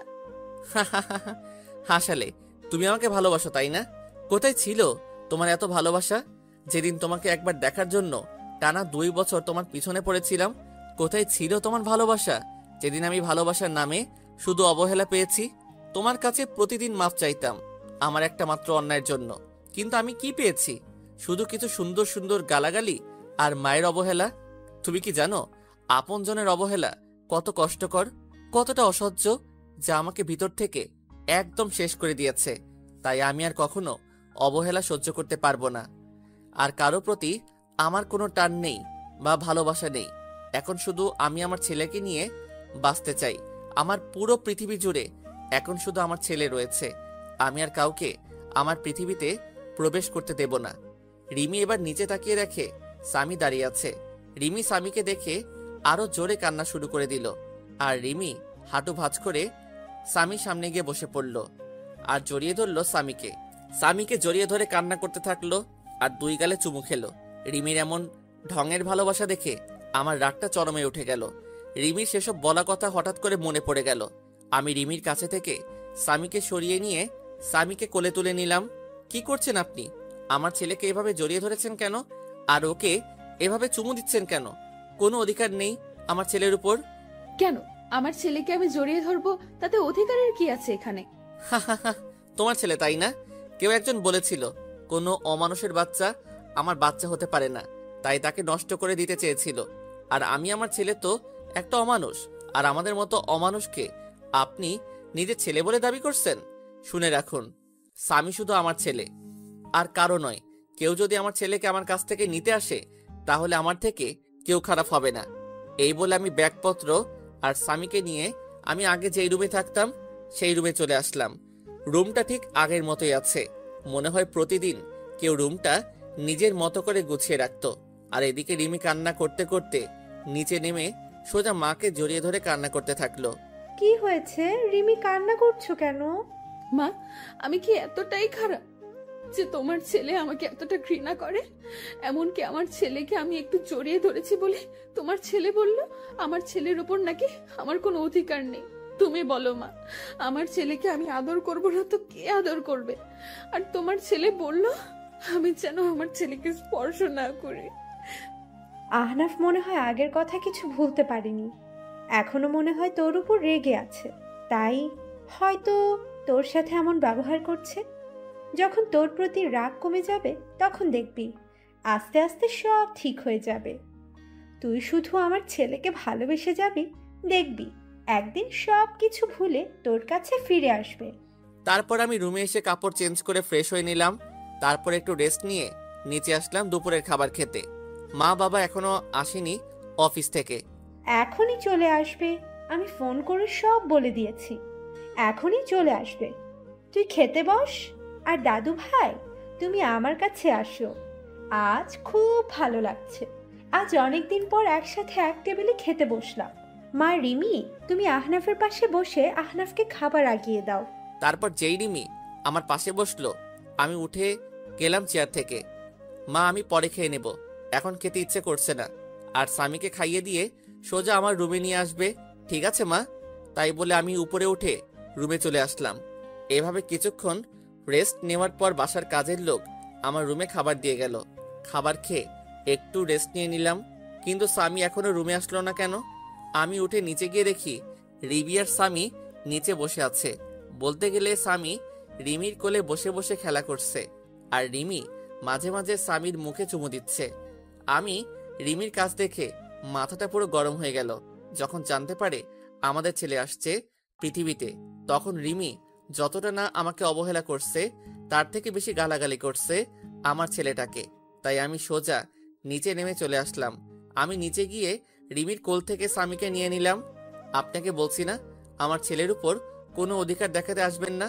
তারপরও কেন আমার ছেলের কাছে আসার চেষ্টা করছেন? আর আমি চাই না কোনো জানোয়ারের বাচ্চা কাছে আসুক। তাই বলে আমি ওখান থেকে স্বামীকে নিয়ে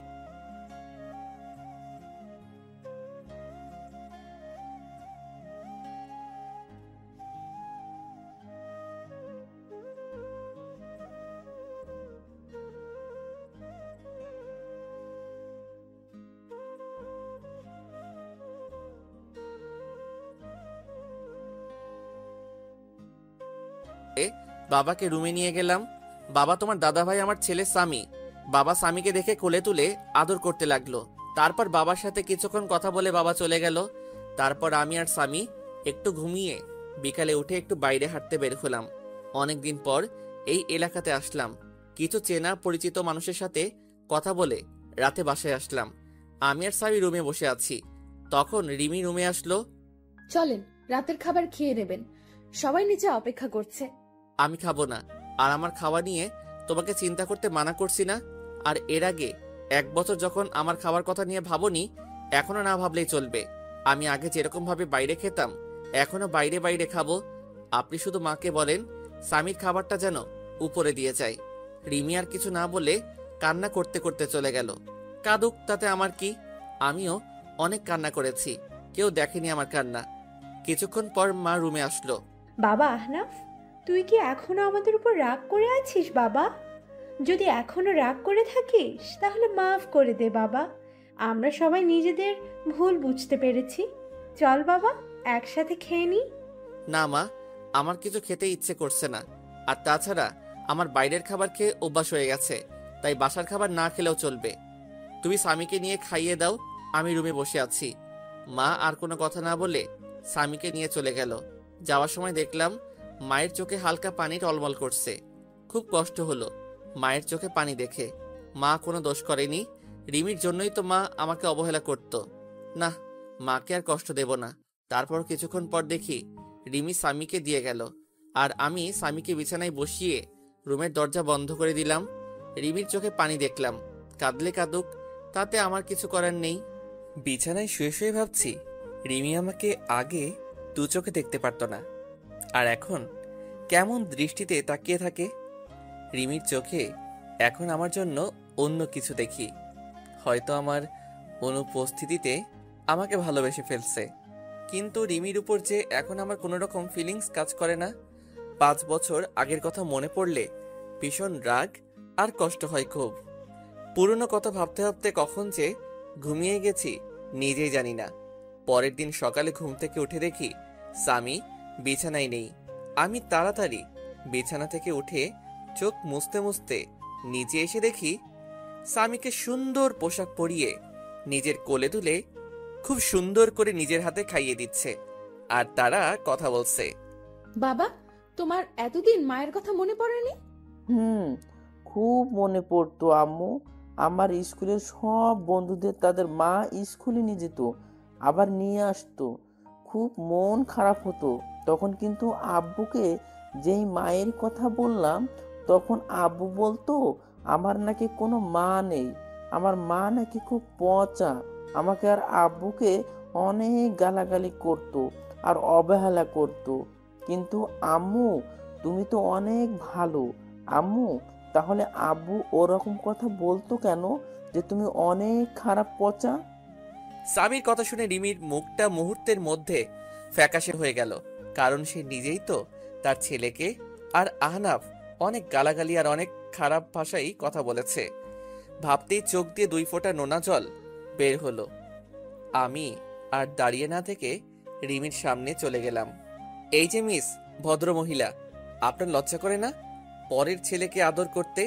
আর আমাদের মতো পাপী নোংরা মানুষকে স্পর্শ করলে আপনার আবার সমস্যা হবে। আর স্বামী, তোমাকে না বলছি আমাকে না বলে কোথাও যাবে না? তাহলে কেন এখানে আসছো? আর আমি বলেছি না তোমার আম্মু নেই, তাহলে কেন এই মহিলাকে আম্মু বলছো? আর যেন কোনোদিন তোমাকে আম্মু বলতে না দেখি, মনে থাকবে তো? আর আমি তোমার আব্বু আম্মু, মনে থাকবে তো? আব্বু, কিন্তু এই আম্মুটা বলেছে উনি নাকি আমার আম্মু, তাই আমি আম্মু বলে ডেকেছি। আর এই আম্মু আমার অনেক ভালোবাসে আর আদর করে, আমি আম্মু বলে ডাকি। চুপ, একদম চুপ। আর একবার আম্মু বলে তোমাকে একটা থাপ্পড় মারবো। স্বামী আমার ঝাড়ি শুনে ভয় পেয়ে গেল আর কান্না করতে লাগলো। প্লিজ স্বামীকে বকবেন না, ওর কোনো দোষ নেই। আমি ওকে জোর করে নিয়ে আসছি। আর ওকে কেন পাপী নোংরা বলছেন? ও তো একটা ছোট বাচ্চা।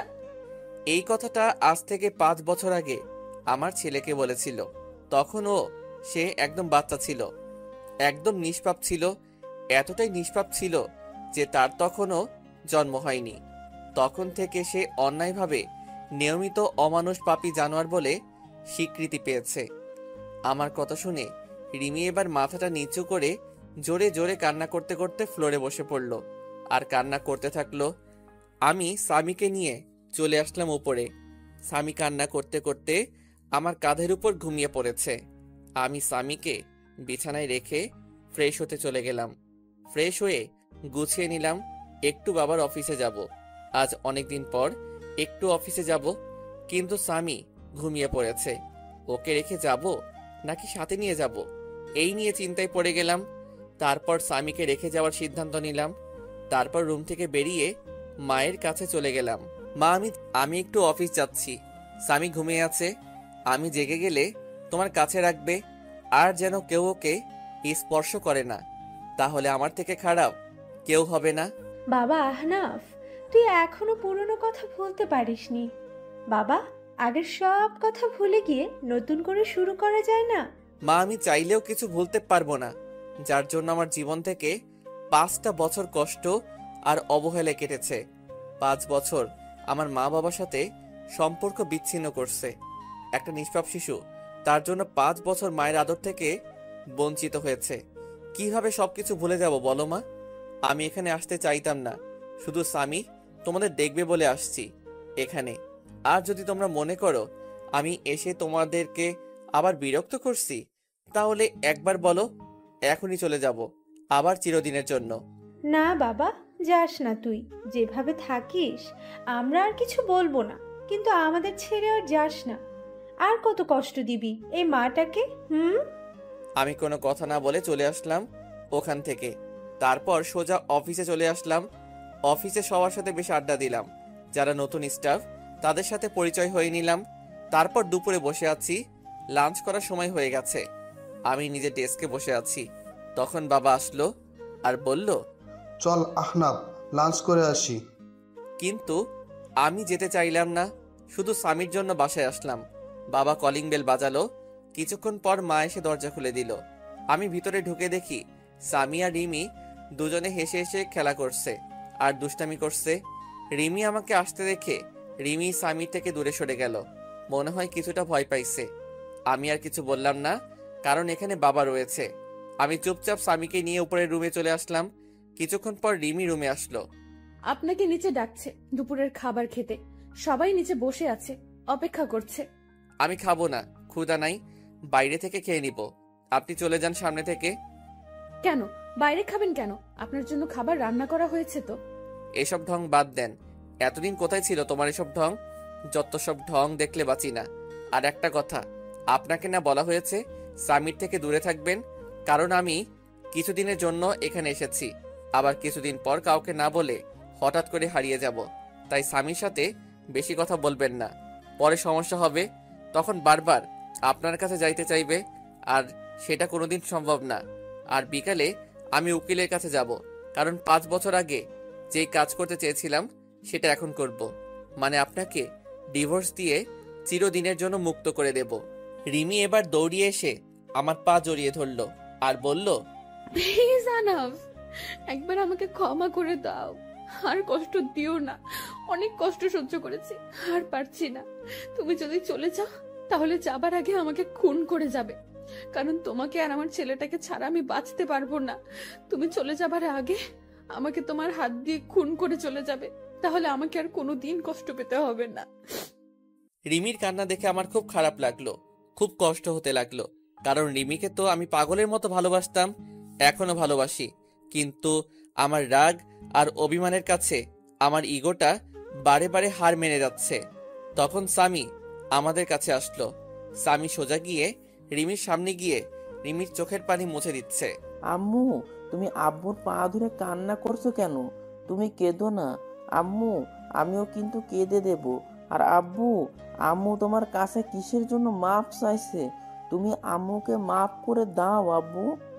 সামি, তুমি তোমার দাদু ভাইয়ের কাছে যাও।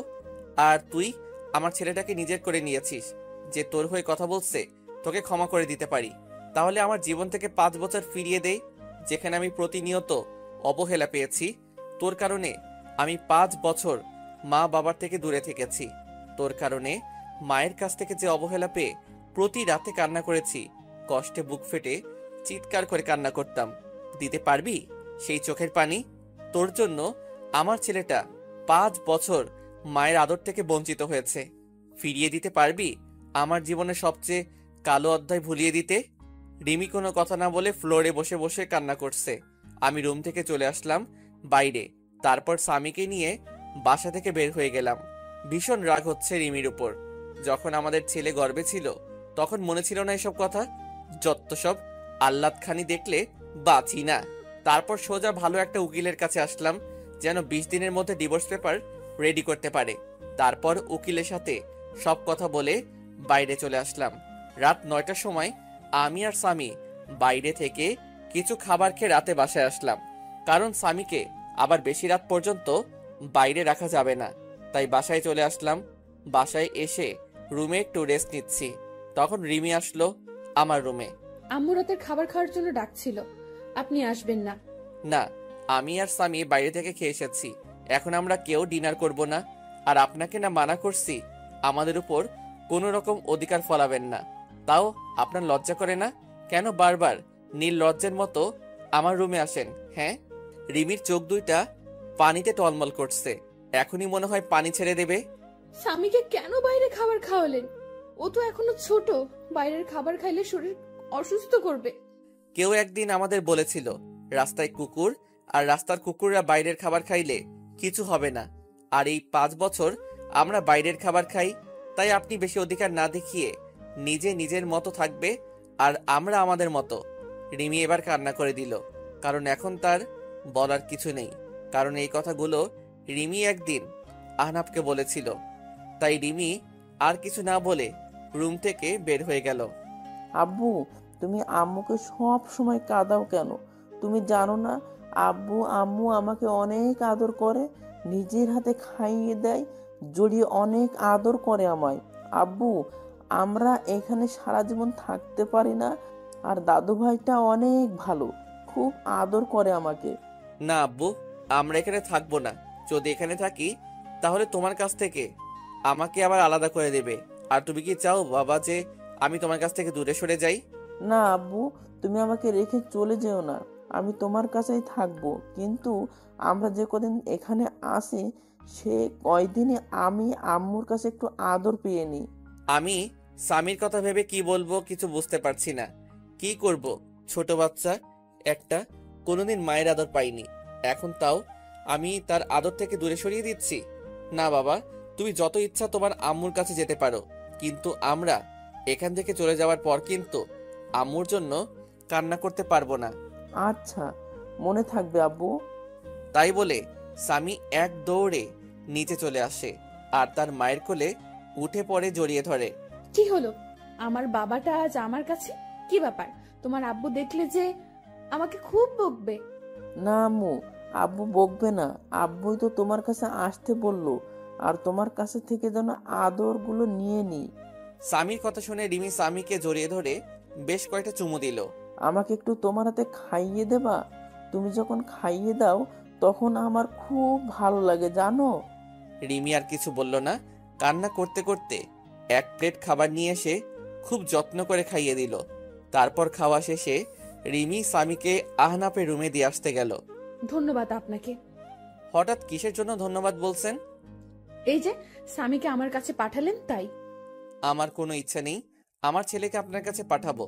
স্বামী জেদ ধরেছিল, আর আমরা আর 20 দিন এখানে আছি, তাই স্বামী যেন সব সময় হাসি খুশি থাকে, সেজন্য আপনার কাছে পাঠাইছি। আপনি যে আবার অন্য কিছু ভাববেন না।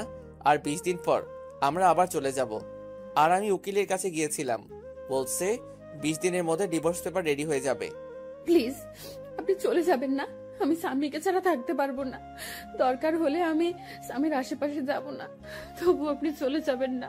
খুব কষ্টে কাটিয়েছি এই 5টা বছর, প্রতিটা রাতে আপনার জন্য কান্না করেছি আর সব সময় দোয়া করেছি যেন আপনি আমার ছেলে সুস্থ থাকেন।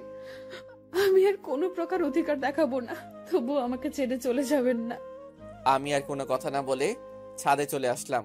এসে রিমির বলা কথাগুলো ভাবছি আর সিগারেট টানছি।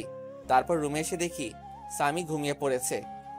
রিমি স্বামী পাশে শুয়ে স্বামীর মাথায় হাত বুলিয়ে দিচ্ছে। আমি রুমে আসার পরই রিমি বিছানা থেকে দাঁড়িয়ে গেল। এখন যাও, অনেক রাত হয়ে গেছে, ঘুমিয়ে পড়ো। আমি কি আজ স্বামীর পাশে ঘুমাতে পারি? প্লিজ মানা করবেন না। আপনি তো আমাকে ছেড়ে চলে যাবেন, শুধু এই কয়টা দিন আমাকে থাকতে দিন স্বামীর পাশে। আর তারপরে হয়তো আর কোনোদিন থাকা হবে না। যেখানে নিজের ছেলেকে আদর করতে পারমিশন নিতে হয়, সে জীবন রেখে আর লাভ নেই। কি বলছেন? আমি তো একটা জানোয়ার, আর জানোয়ারের সাথে রাতে থাকতে পারবেন? যদি আপনার দুর্বলতার সুযোগ নেই, আর আপনি তো একদিন বলেছিলেন আমাকে। পুরোনো কথা বলবেন না, খুব কষ্ট হয় পুরোনো কথা মনে করলে, যা আমার মনটাকে তিলে তিলে শেষ করে দিয়েছে। আপনার কোনো সমস্যা না হলে থাকতে পারেন। রিমি স্বামীর পাশে শুয়ে পড়ল, আর আমি সোফায় শুতে যাব। তখন আপনি সোফায় শুতে যাচ্ছেন কেন? বিছানায় আসেন। বিছানায় ঘুমালে আবার আমাদের মতো অমানুষ নিজেকে কন্ট্রোল করতে পারবো না।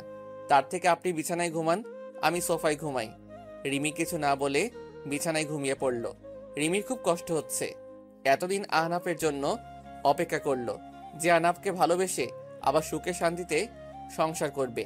কিন্তু আহনাফ তার রাগ আর অভিমানের কাছে হার মেনে গেল।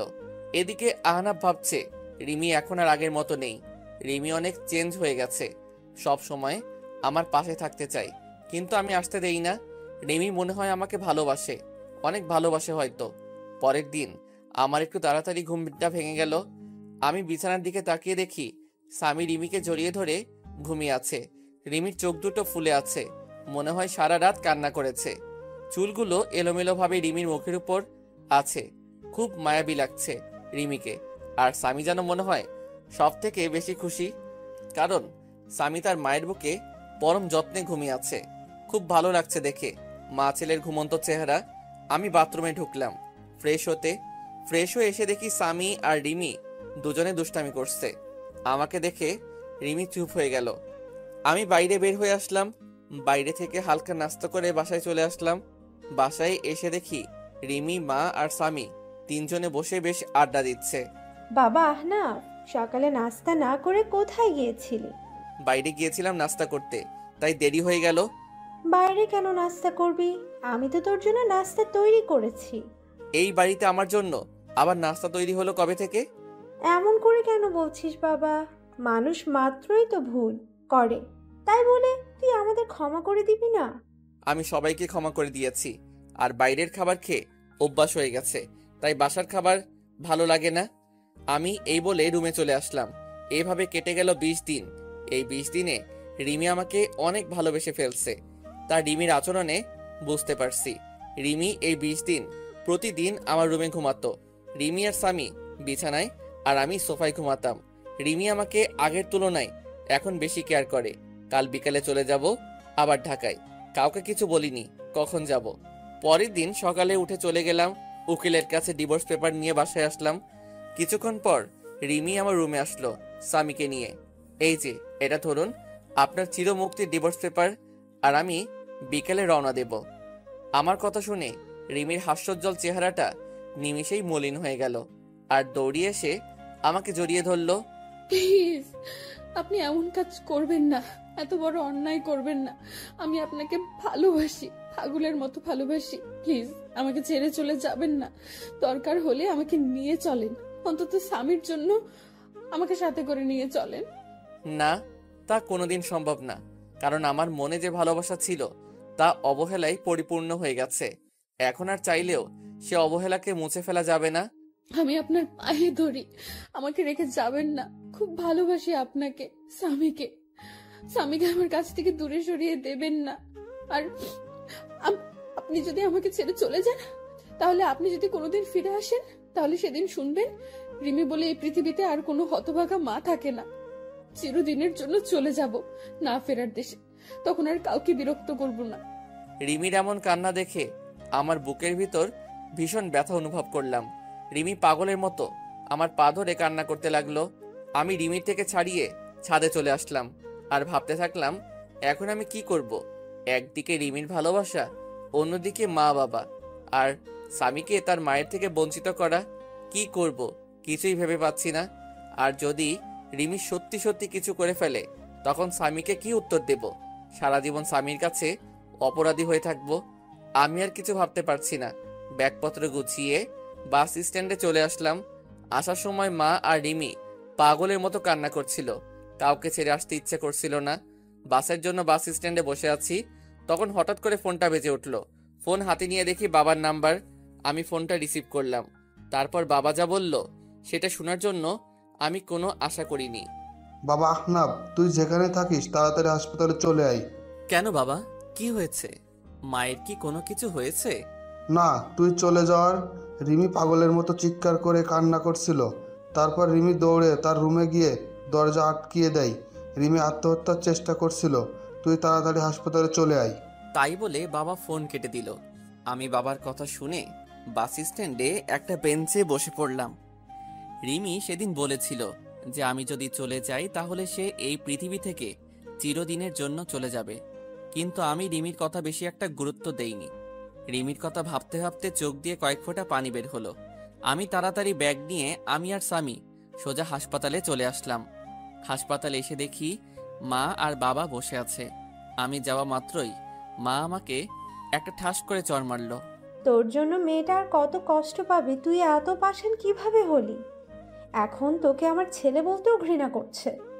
একজন মায়ের কাছ থেকে তুই তার বাচ্চা নিয়ে দূরে চলে গেছিস। তুই জানিস এটা কোনো মা সহ্য করতে পারবে না। মেয়েটা প্রতি রাতে তোর জন্য কত কান্না করেছে জানিস? প্রতিদিন আমাকে জড়িয়ে প্রচুর কান্না করতো আর বলতো, মা তুমি আমার ছেলে আর স্বামীকে ফিরিয়ে দিতে, কিন্তু আমি কিছু বলতে পারতাম না। আজ যদি আমার মেয়েটার কিছু হয়ে যায় তাহলে চিরদিনের জন্য আমাকেও হারাতে হবে। আমি মায়ের কথা শুনে মাথা নিচু করে কান্না করছি। প্রচুর কষ্ট হচ্ছে রিমির এই অবস্থা দেখে। আজ যদি রিমির কিছু হয়ে যায় তাহলে আমি সারা জীবনে নিজেকে ক্ষমা করতে পারবো না। আর স্বামীকে কি বলবো আমার জন্য তার এই পৃথিবী থেকে চলে গেছে। খুব কান্না পাচ্ছে। বাবাকে জড়িয়ে কান্না করতে থাকলাম। কিছুক্ষণ পর ডাক্তার বের হয়ে আসলো। আমি দৌড়িয়ে ডাক্তারের কাছে গেলাম। ডাক্তার, আমার রিমি এখন কি রকম আছে? কি হলো ডাক্তার সাহেব, কথা বলছেন না কেন? কি হয়েছে আমার রিমির? দেখুন, আমরা আমাদের বেস্ট চেষ্টা করছি, কিন্তু জ্ঞান না ফেরা পর্যন্ত কিছু বলতে পারছি না। আমি কি একটু দেখা করতে পারি রিমির সাথে? না, এখন দেখা করা সম্ভব না। জ্ঞান ফিরলে কেবিনে দেওয়া হবে, হলেই তখন দেখা করতে পারবে।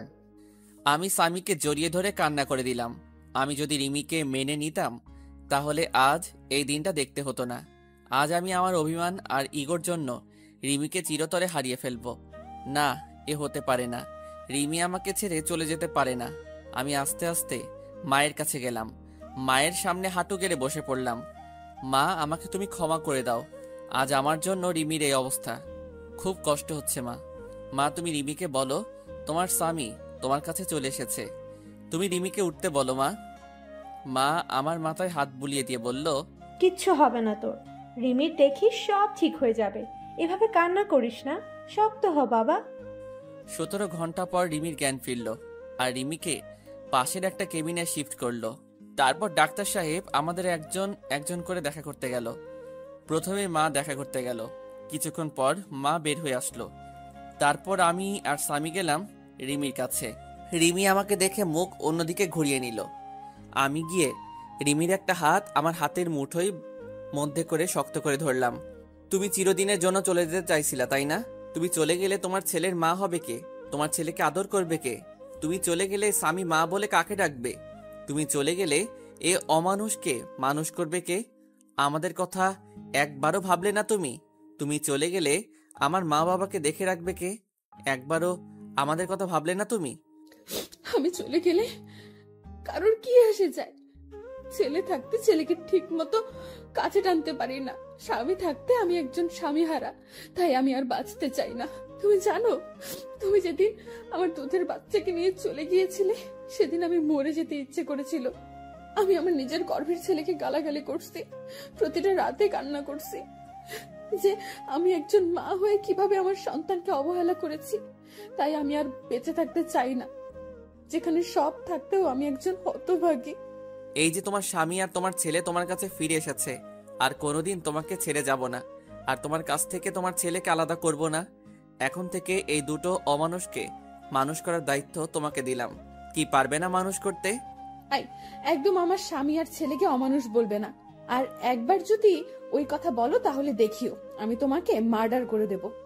ওকে মহারানী, আর বলবো না, কিন্তু একটা বিষয়ে আমাকে খুব ভাবাচ্ছে। কি বিষয়ে ভাবছো? তুমি দেখি আমার স্বামীটাকে নিয়ে এত চিন্তা করছে।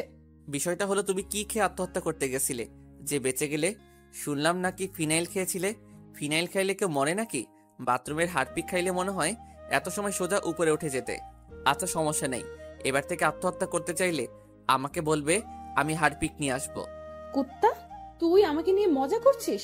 আজ তারা তোকে আমি মেরে ফেলবো। তাই বলে রিমি আমাকে মারতে লাগলো।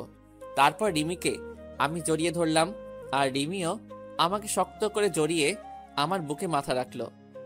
মনে হচ্ছে রিমি তার সবচেয়ে নিরাপদ জায়গা পেয়ে গেছে। আমি রিমির মাথা উঠিয়ে রিমির কপালে একটা চুমু খেলাম। তারপর রিমি আবার আমাকে জড়িয়ে ধরলো। আব্বু, তুমি আমাকে জড়িয়ে না ধরে আম্মুকে জড়িয়ে আসো কেন? আমাকে জড়িয়ে ধরো, নাইলে আমি দাদু ভাইকে সব বলে দেবো কিন্তু। তারপর রিমি আমাকে ছেড়ে দিয়ে স্বামীকে কোলে তুলে নিয়ে পাগলের মতো দুই গালে, কপালে, নাকে ইচ্ছে মতো চুমু খেতে লাগলো। আমি মা ছেলের ভালোবাসা দেখছি। তারপর রিমি আমার দিকে হাত বাড়িয়ে দিল। তারপর রিমি এক পাশে স্বামীকে জড়িয়ে ধরলো, আর আমাকে অন্য পাশে জড়িয়ে ধরে রিমি কান্না করে দিল। রিমি আমাকে তার বুক থেকে এক ঝাটকায় সরিয়ে দিল। আপনি কে আর আমাকে জড়িয়ে ধরে আছেন কেন? বলেন, কে আপনি যে আমার ছেলেকে জড়িয়ে ধরে আছেন কেন? কি বলছো এসব? ফান করো না তো। আজ প্রথম আমি আমার বউকে জড়িয়ে ধরলাম, আর তুমি আমাকে সরিয়ে দিলে কেন? জড়িয়ে ধরতে পারি, তবে একটা শর্ত আছে। শর্তটা মানতে পারলে তোমাকে অনেকগুলো প্রাপ্তি দেব। নিজের বউকে জড়িয়ে ধরতে আবার শর্ত লাগে নাকি? আমাকে জড়িয়ে ধরতে হলে একটা শর্ত মানতে হবে। বলেন মহারানী, কি শর্ত আপনার? আমাকে এখন এখানে প্রপোজ করতে হবে, আর তা না হলে আমাকে আর জড়িয়ে ধরতে পারবে না। যদি প্রপোজ করি তাহলে তুমি আমাকে মারবে না তো, আর গালাগালি দিতে পারবে না? রিমি আমার কথা শুনে হাসি মাখা মুখটা নিমিষেই কালো হয়ে গেল। কারণ আগে যখন রিমিকে প্রপোজ করতাম তখন রিমি আমাকে গালাগালি করত। আমি আর কথা না বাড়িয়ে রিমির সামনে হাঁটু গেড়ে বসে পড়লাম। কিন্তু এখন ফুল কোথায় পাবো? তখন মনে পড়ে গেল স্বামীর কথা। স্বামীকে দুই হাত দিয়ে উঁচু করে রিমির সামনে ধরলাম। হবে কি তুমি আমার দিনের সূর্য, যা আমার জীবনকে আলোকিত করবে? হবে কি তুমি আমার ওই পূর্ণিমার চাঁদ, যে আলোকিত করবে আমার রাত? হবে কি আমার না দেখা স্বপ্ন, যা প্রতি রাতে তোমাকে নিয়ে দেখতে চাই? হবে কি আমার ছেলে স্বামীর আম্মু? এই প্রথম কোনো ছেলে দিয়ে প্রপোজ করা দেখলাম। আমি তোমার ছেলের আম্মু হব। তাই বলে স্বামীকে কোলে তুলে নিল রিমি। এখন কি আমার বউটাকে একটু জড়িয়ে ধরতে পারি? না, এখন হবে না। স্বামী আছে এখানে, আগে বাসায় যাব, তারপর তোমাকে সব সময় বুকে শক্ত করে জড়িয়ে ধরে রাখবো, যেন আমাকে আর কষ্ট দিয়ে চলে যেতে না পারো। কে বলল আমি আমার সুইট বউটাকে রেখে চলে যাব? রিমির নাক টেনে বললাম। তারপর রিমি আর স্বামীকে দুই হাত দিয়ে দুজনকে জড়িয়ে ধরলাম। রিমি যেন আমার বুকের সাথে মিশে যেতে চাইছে। এই রিমি, আই লাভ ইউ সোনা। আই লাভ ইউ টু জান। তারপর হঠাৎ করে দরজায় ঠক ঠক আওয়াজ আসলো। আমি রিমিকে ছেড়ে দিলাম। দেখি মা, বাবা আর ডাক্তার কেবিনে আসলো। ডাক্তার রিমিকে একটু চেক আপ করে বলল আগামীকাল রুগীকে নিয়ে যেতে পারেন।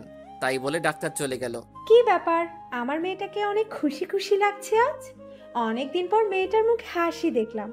দোয়া করি যেন তোরা সব সময় এমন খুশি হয়ে সুখে শান্তিতে ঘর সংসার কর।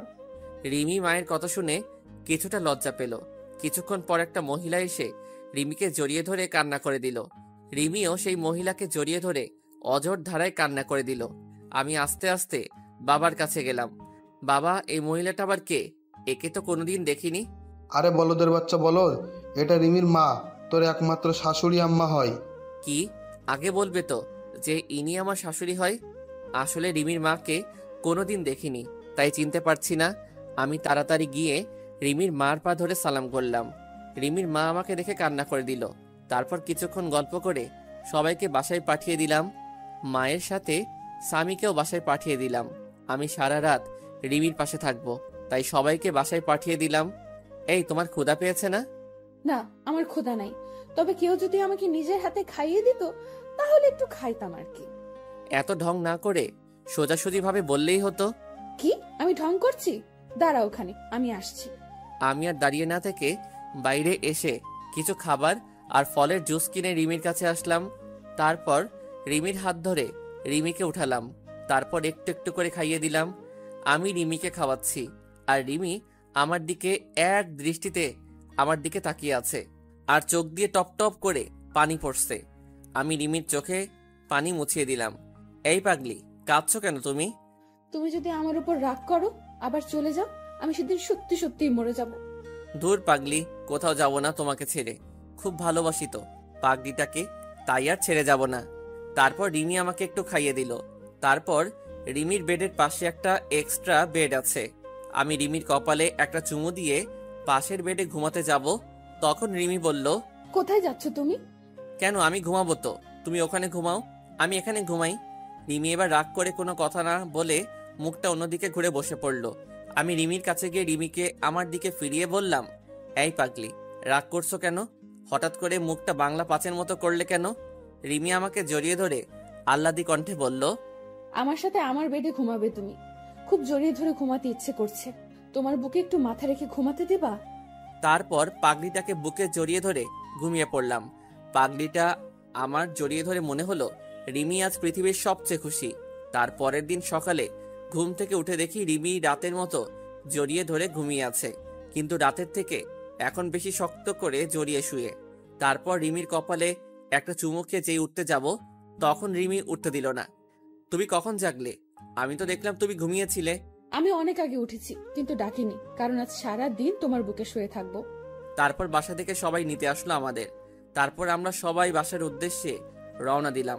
স্বামী তার মায়ের কোলে শুয়ে আছে, আর রিমি স্বামীর মাথায় হাত বুলিয়ে দিচ্ছে। তারপর বাসায় এসে গোসল করে যেই বের হব, তখন রিমি আবার আমার সামনে এসে জড়িয়ে ধরলো। কি ব্যাপার, আমার পাগলি বউটা আজ মনটা হচ্ছে খুব ভালো। তুমি সবসময় পাশে থাকলে আমি সব সময় খুশি থাকবো। তারপর দুপুরে খাবার খাওয়ার সময় আমি রুমে বসে আছি, তখন রিমি রুমে আসলো। আমি বিছানায় শুয়েছিলাম, রিমি আমার মাথার কাছে আমার মাথায় হাত বুলিয়ে দিচ্ছে। একটা কথা বলবো, রাখবে কথাটা? আমি রিমির হাত জড়িয়ে ধরে বললাম, বলো, এতে আবার অনুমতি নেওয়ার কি আছে? না, তুমি আগে বলো যে আমার কথাটা রাখবে। আচ্ছা ঠিক আছে, তোমার কথা রাখবো, এবার বলো। চলো নিচে চলো, আজ সবাই একসাথে বসে লাঞ্চ করব। আমি রিমির কথা শুনে ফিক করে হেসে দিলাম। এইটুকু কথা বলবে তাও আবার ভয় পাচ্ছে। আচ্ছা, তোমার কথা রাখতে তবে একটা শর্ত আছে, তুমি যদি শর্তটা মানতে পারো তাহলে সবাই একসাথে লাঞ্চ করব। তোমার আবার কি শর্ত? বলো, কি শর্ত তোমার? এখন আমাকে গুনে গুনে 20টা পাপ্পি দিতে হবে, তারপর আমি লাঞ্চ করব। আর যদি না দাও তাহলে আমাকে আবার কষ্ট করে বাইরে লাঞ্চ করতে যেতে হবে। আমার কথা শুনে রিমি লজ্জায় মাথা নিচু করে ফেললো। যা দুষ্টু, ওটা আমি দিতে পারবো না, কেউ দেখে ফেলবে। না, কেউ দেখবে না। আর যদি না দাও তাহলে যাই বাইরে থেকে লাঞ্চ করে আসি। তাই বলে আমি যেই উঠতে যাব, তখনই রিমি আমাকে বিছানায় ধাক্কা দিয়ে ফেলে দিল, আর আবার আমার বুকের উপর শুয়ে 4 ঠোঁট এক জায়গায় করে দিল। এভাবে কতক্ষণ ছিলাম জানি না, তবে আমার বেশ ভালো লাগছে। তাই আমি রিমির 2 গালে হাত দিয়ে আমার কাছে টেনে নিলাম। রিমি আমাকে ছেড়ে দিয়ে যেই চলে যাবে, তখনই আমি আবার রিমির হাত ধরে আবার আমার বুকের উপর নিয়ে আসলাম। রিমি এবার আমার গলা জড়িয়ে ধরে আমার বুকের উপর শুয়ে পড়ল। এই, আমরা হানিমুন করতে যাব না? ঢং দেখলে বাঁচি না, বুড়ো বয়সে হানিমুন তোমার? দাঁড়াও, বের করছি, দাঁড়াও। এই বলে রিমি আমাকে মারতে থাকলো। কি, আমি বুড়ো? তাহলে তুমি আমার সুইট বুড়ি বউ। আচ্ছা ঠিক আছে, এই বুড়োর সাথে তোমার থাকতে হবে না, আমি আবার চলে যাব। আগে আমি আর স্বামী যেখানে থাকতাম। রিমি আমার কথা শুনে আমাকে এবার শক্ত করে জড়িয়ে ধরে কান্না করে দিল। না, তুমি কোথাও যাবে না, তোমাকে আমি কোথাও যেতে দেব না। তুমি চলে গেলে এবার আমি সত্যি সত্যি মরে যাব। চুপ পাগলি, মরার কথা আর একবার যেন মুখে না শুনি। তুমি কি ভাবছো এই 5টা বছর তোমার কাছ থেকে দূরে সরে খুব খুশি ছিলাম, তাই না? তোমার কথা প্রচুর মনে পড়তো, খুব কষ্ট হতো তোমার মা বাবার কথা মনে পড়লে। তাহলে তুমি এই মাত্র বললে আমাকে ছেড়ে চলে যাবে? না, তোমাদেরকে ছেড়ে আমি কোথাও যাব না। চলো নিচে চলো, সবাই অপেক্ষা করছে আমাদের জন্য। তারপর নিচে এসে সবাই একসাথে খেতে বসলাম। রিমি স্বামীকে খাওয়াই দিচ্ছে। কতদিন পর বাড়ির রান্না করা খাবার খাইলাম। খাওয়া শেষে উঠতে যাব, তখন বাবা বলল, আহনাব, তুমি কি ঢাকায় চলে যাবে নাকি এখানে নিজেদের ব্যবসা দেখাশোনা করবে? না বাবা, আমি আর ঢাকায় যাব না, এখানে নিজেদের ব্যবসা দেখব। তবে কিছুদিন পর থেকে অফিস যাব, আমাকে এক জায়গায় যেতে হবে, আর সাথে রিমি আর স্বামীকে নিয়ে যাব, আর আগামীকালই রওনা দেব। ঠিক আছে, আর সাবধানে যাস। তাই বলে রুমে চলে আসলাম। তারপর রিমি আসলো রুমে। এই আমাদের নিয়ে তুমি কোথায় যাবে বললে না কিন্তু। কেন, সেই সময় বললাম তো হানিমুনে যাব, আর খুব গুরুত্বপূর্ণ একটা কাজ আছে ওখানে। কি এমন গুরুত্বপূর্ণ কাজ যে আমাকে বলা যাবে না? সময় হলে সবই জানতে পারবে। তারপর দিলাম একটা ঘুম থেকে উঠে রিমিকে বললাম গুছিয়ে নিতে, আজ আমরা ঘুরতে যাব। রিমি এতগুলো খুশি হলো। আচ্ছা, আমি কোন শাড়িটা পরবো? তুমি একটা কালো রঙের শাড়ি পরবে, আর স্বামীকে একটা কালো রঙের পাঞ্জাবি পরিয়ে দেবা, আর আমিও একটা কালো রঙের পাঞ্জাবি পরবো। সবাই একসাথে ম্যাচিং করে ড্রেস পরে বাইরে বের হব। তখন মা সামনে আসলো। বাহ, খুব সুন্দর লাগছে তোমাদেরকে, আমারই নজর লাগছে। তারপর আমরা বাইরে বের হয়ে একসাথে হাঁটতে থাকলাম। স্বামী মাঝখানে হাঁটছে, আর আমি আর রিমি দুপাশে স্বামীর হাত ধরে হাঁটছি। রাস্তার সবাই যেন কিরকম ভাবে আমাদের দিকে বারবার তাকিয়ে আছে। এভাবে কিছু দূর যাওয়ার পর আমার কিছু পুরনো বন্ধুদের সাথে দেখা হলো। তাদের কাছে গিয়ে দাঁড়ালাম। সব শালারা আমাদের দিকে তাকিয়ে আছে। ওই শালা, ওইভাবে কি দেখিস? তারপর তাদের থেকে বিদায় নিয়ে একটা ফুচকা হাউসে ঢুকে 2 প্লেট ফুচকা অর্ডার করলাম, আর স্বামীর জন্য জুস নিলাম। তারপর হাঁটতে হাঁটতে বাসায় চলে আসলাম। রাতে একসাথে খাবার খেয়ে রুমে চলে আসলাম। কিছুক্ষণ পর রিমি স্বামীকে কোলে করে নিয়ে বিছানায় ঘুম পাড়িয়ে দিল। তারপর আমি শুয়ে পড়লাম। রিমি স্বামীকে একপাশে রেখে রিমি মাঝখানে চলে আসলো, আর আমার বুকে মাথা রেখে শুয়ে পড়লো। তারপর কিছুক্ষণ গল্প করে ঘুমিয়ে পড়লাম। সকালে উঠে দেখি রিমি আমার বাম সাইডে আর স্বামী ডান সাইডে আমাকে শক্ত করে জড়িয়ে ধরে শুয়ে আছে, আর শুধু দুষ্টামি করছে। তারপর ফ্রেশ হয়ে রিমিকে বললাম ব্যাগপত্র গুছিয়ে নিতে।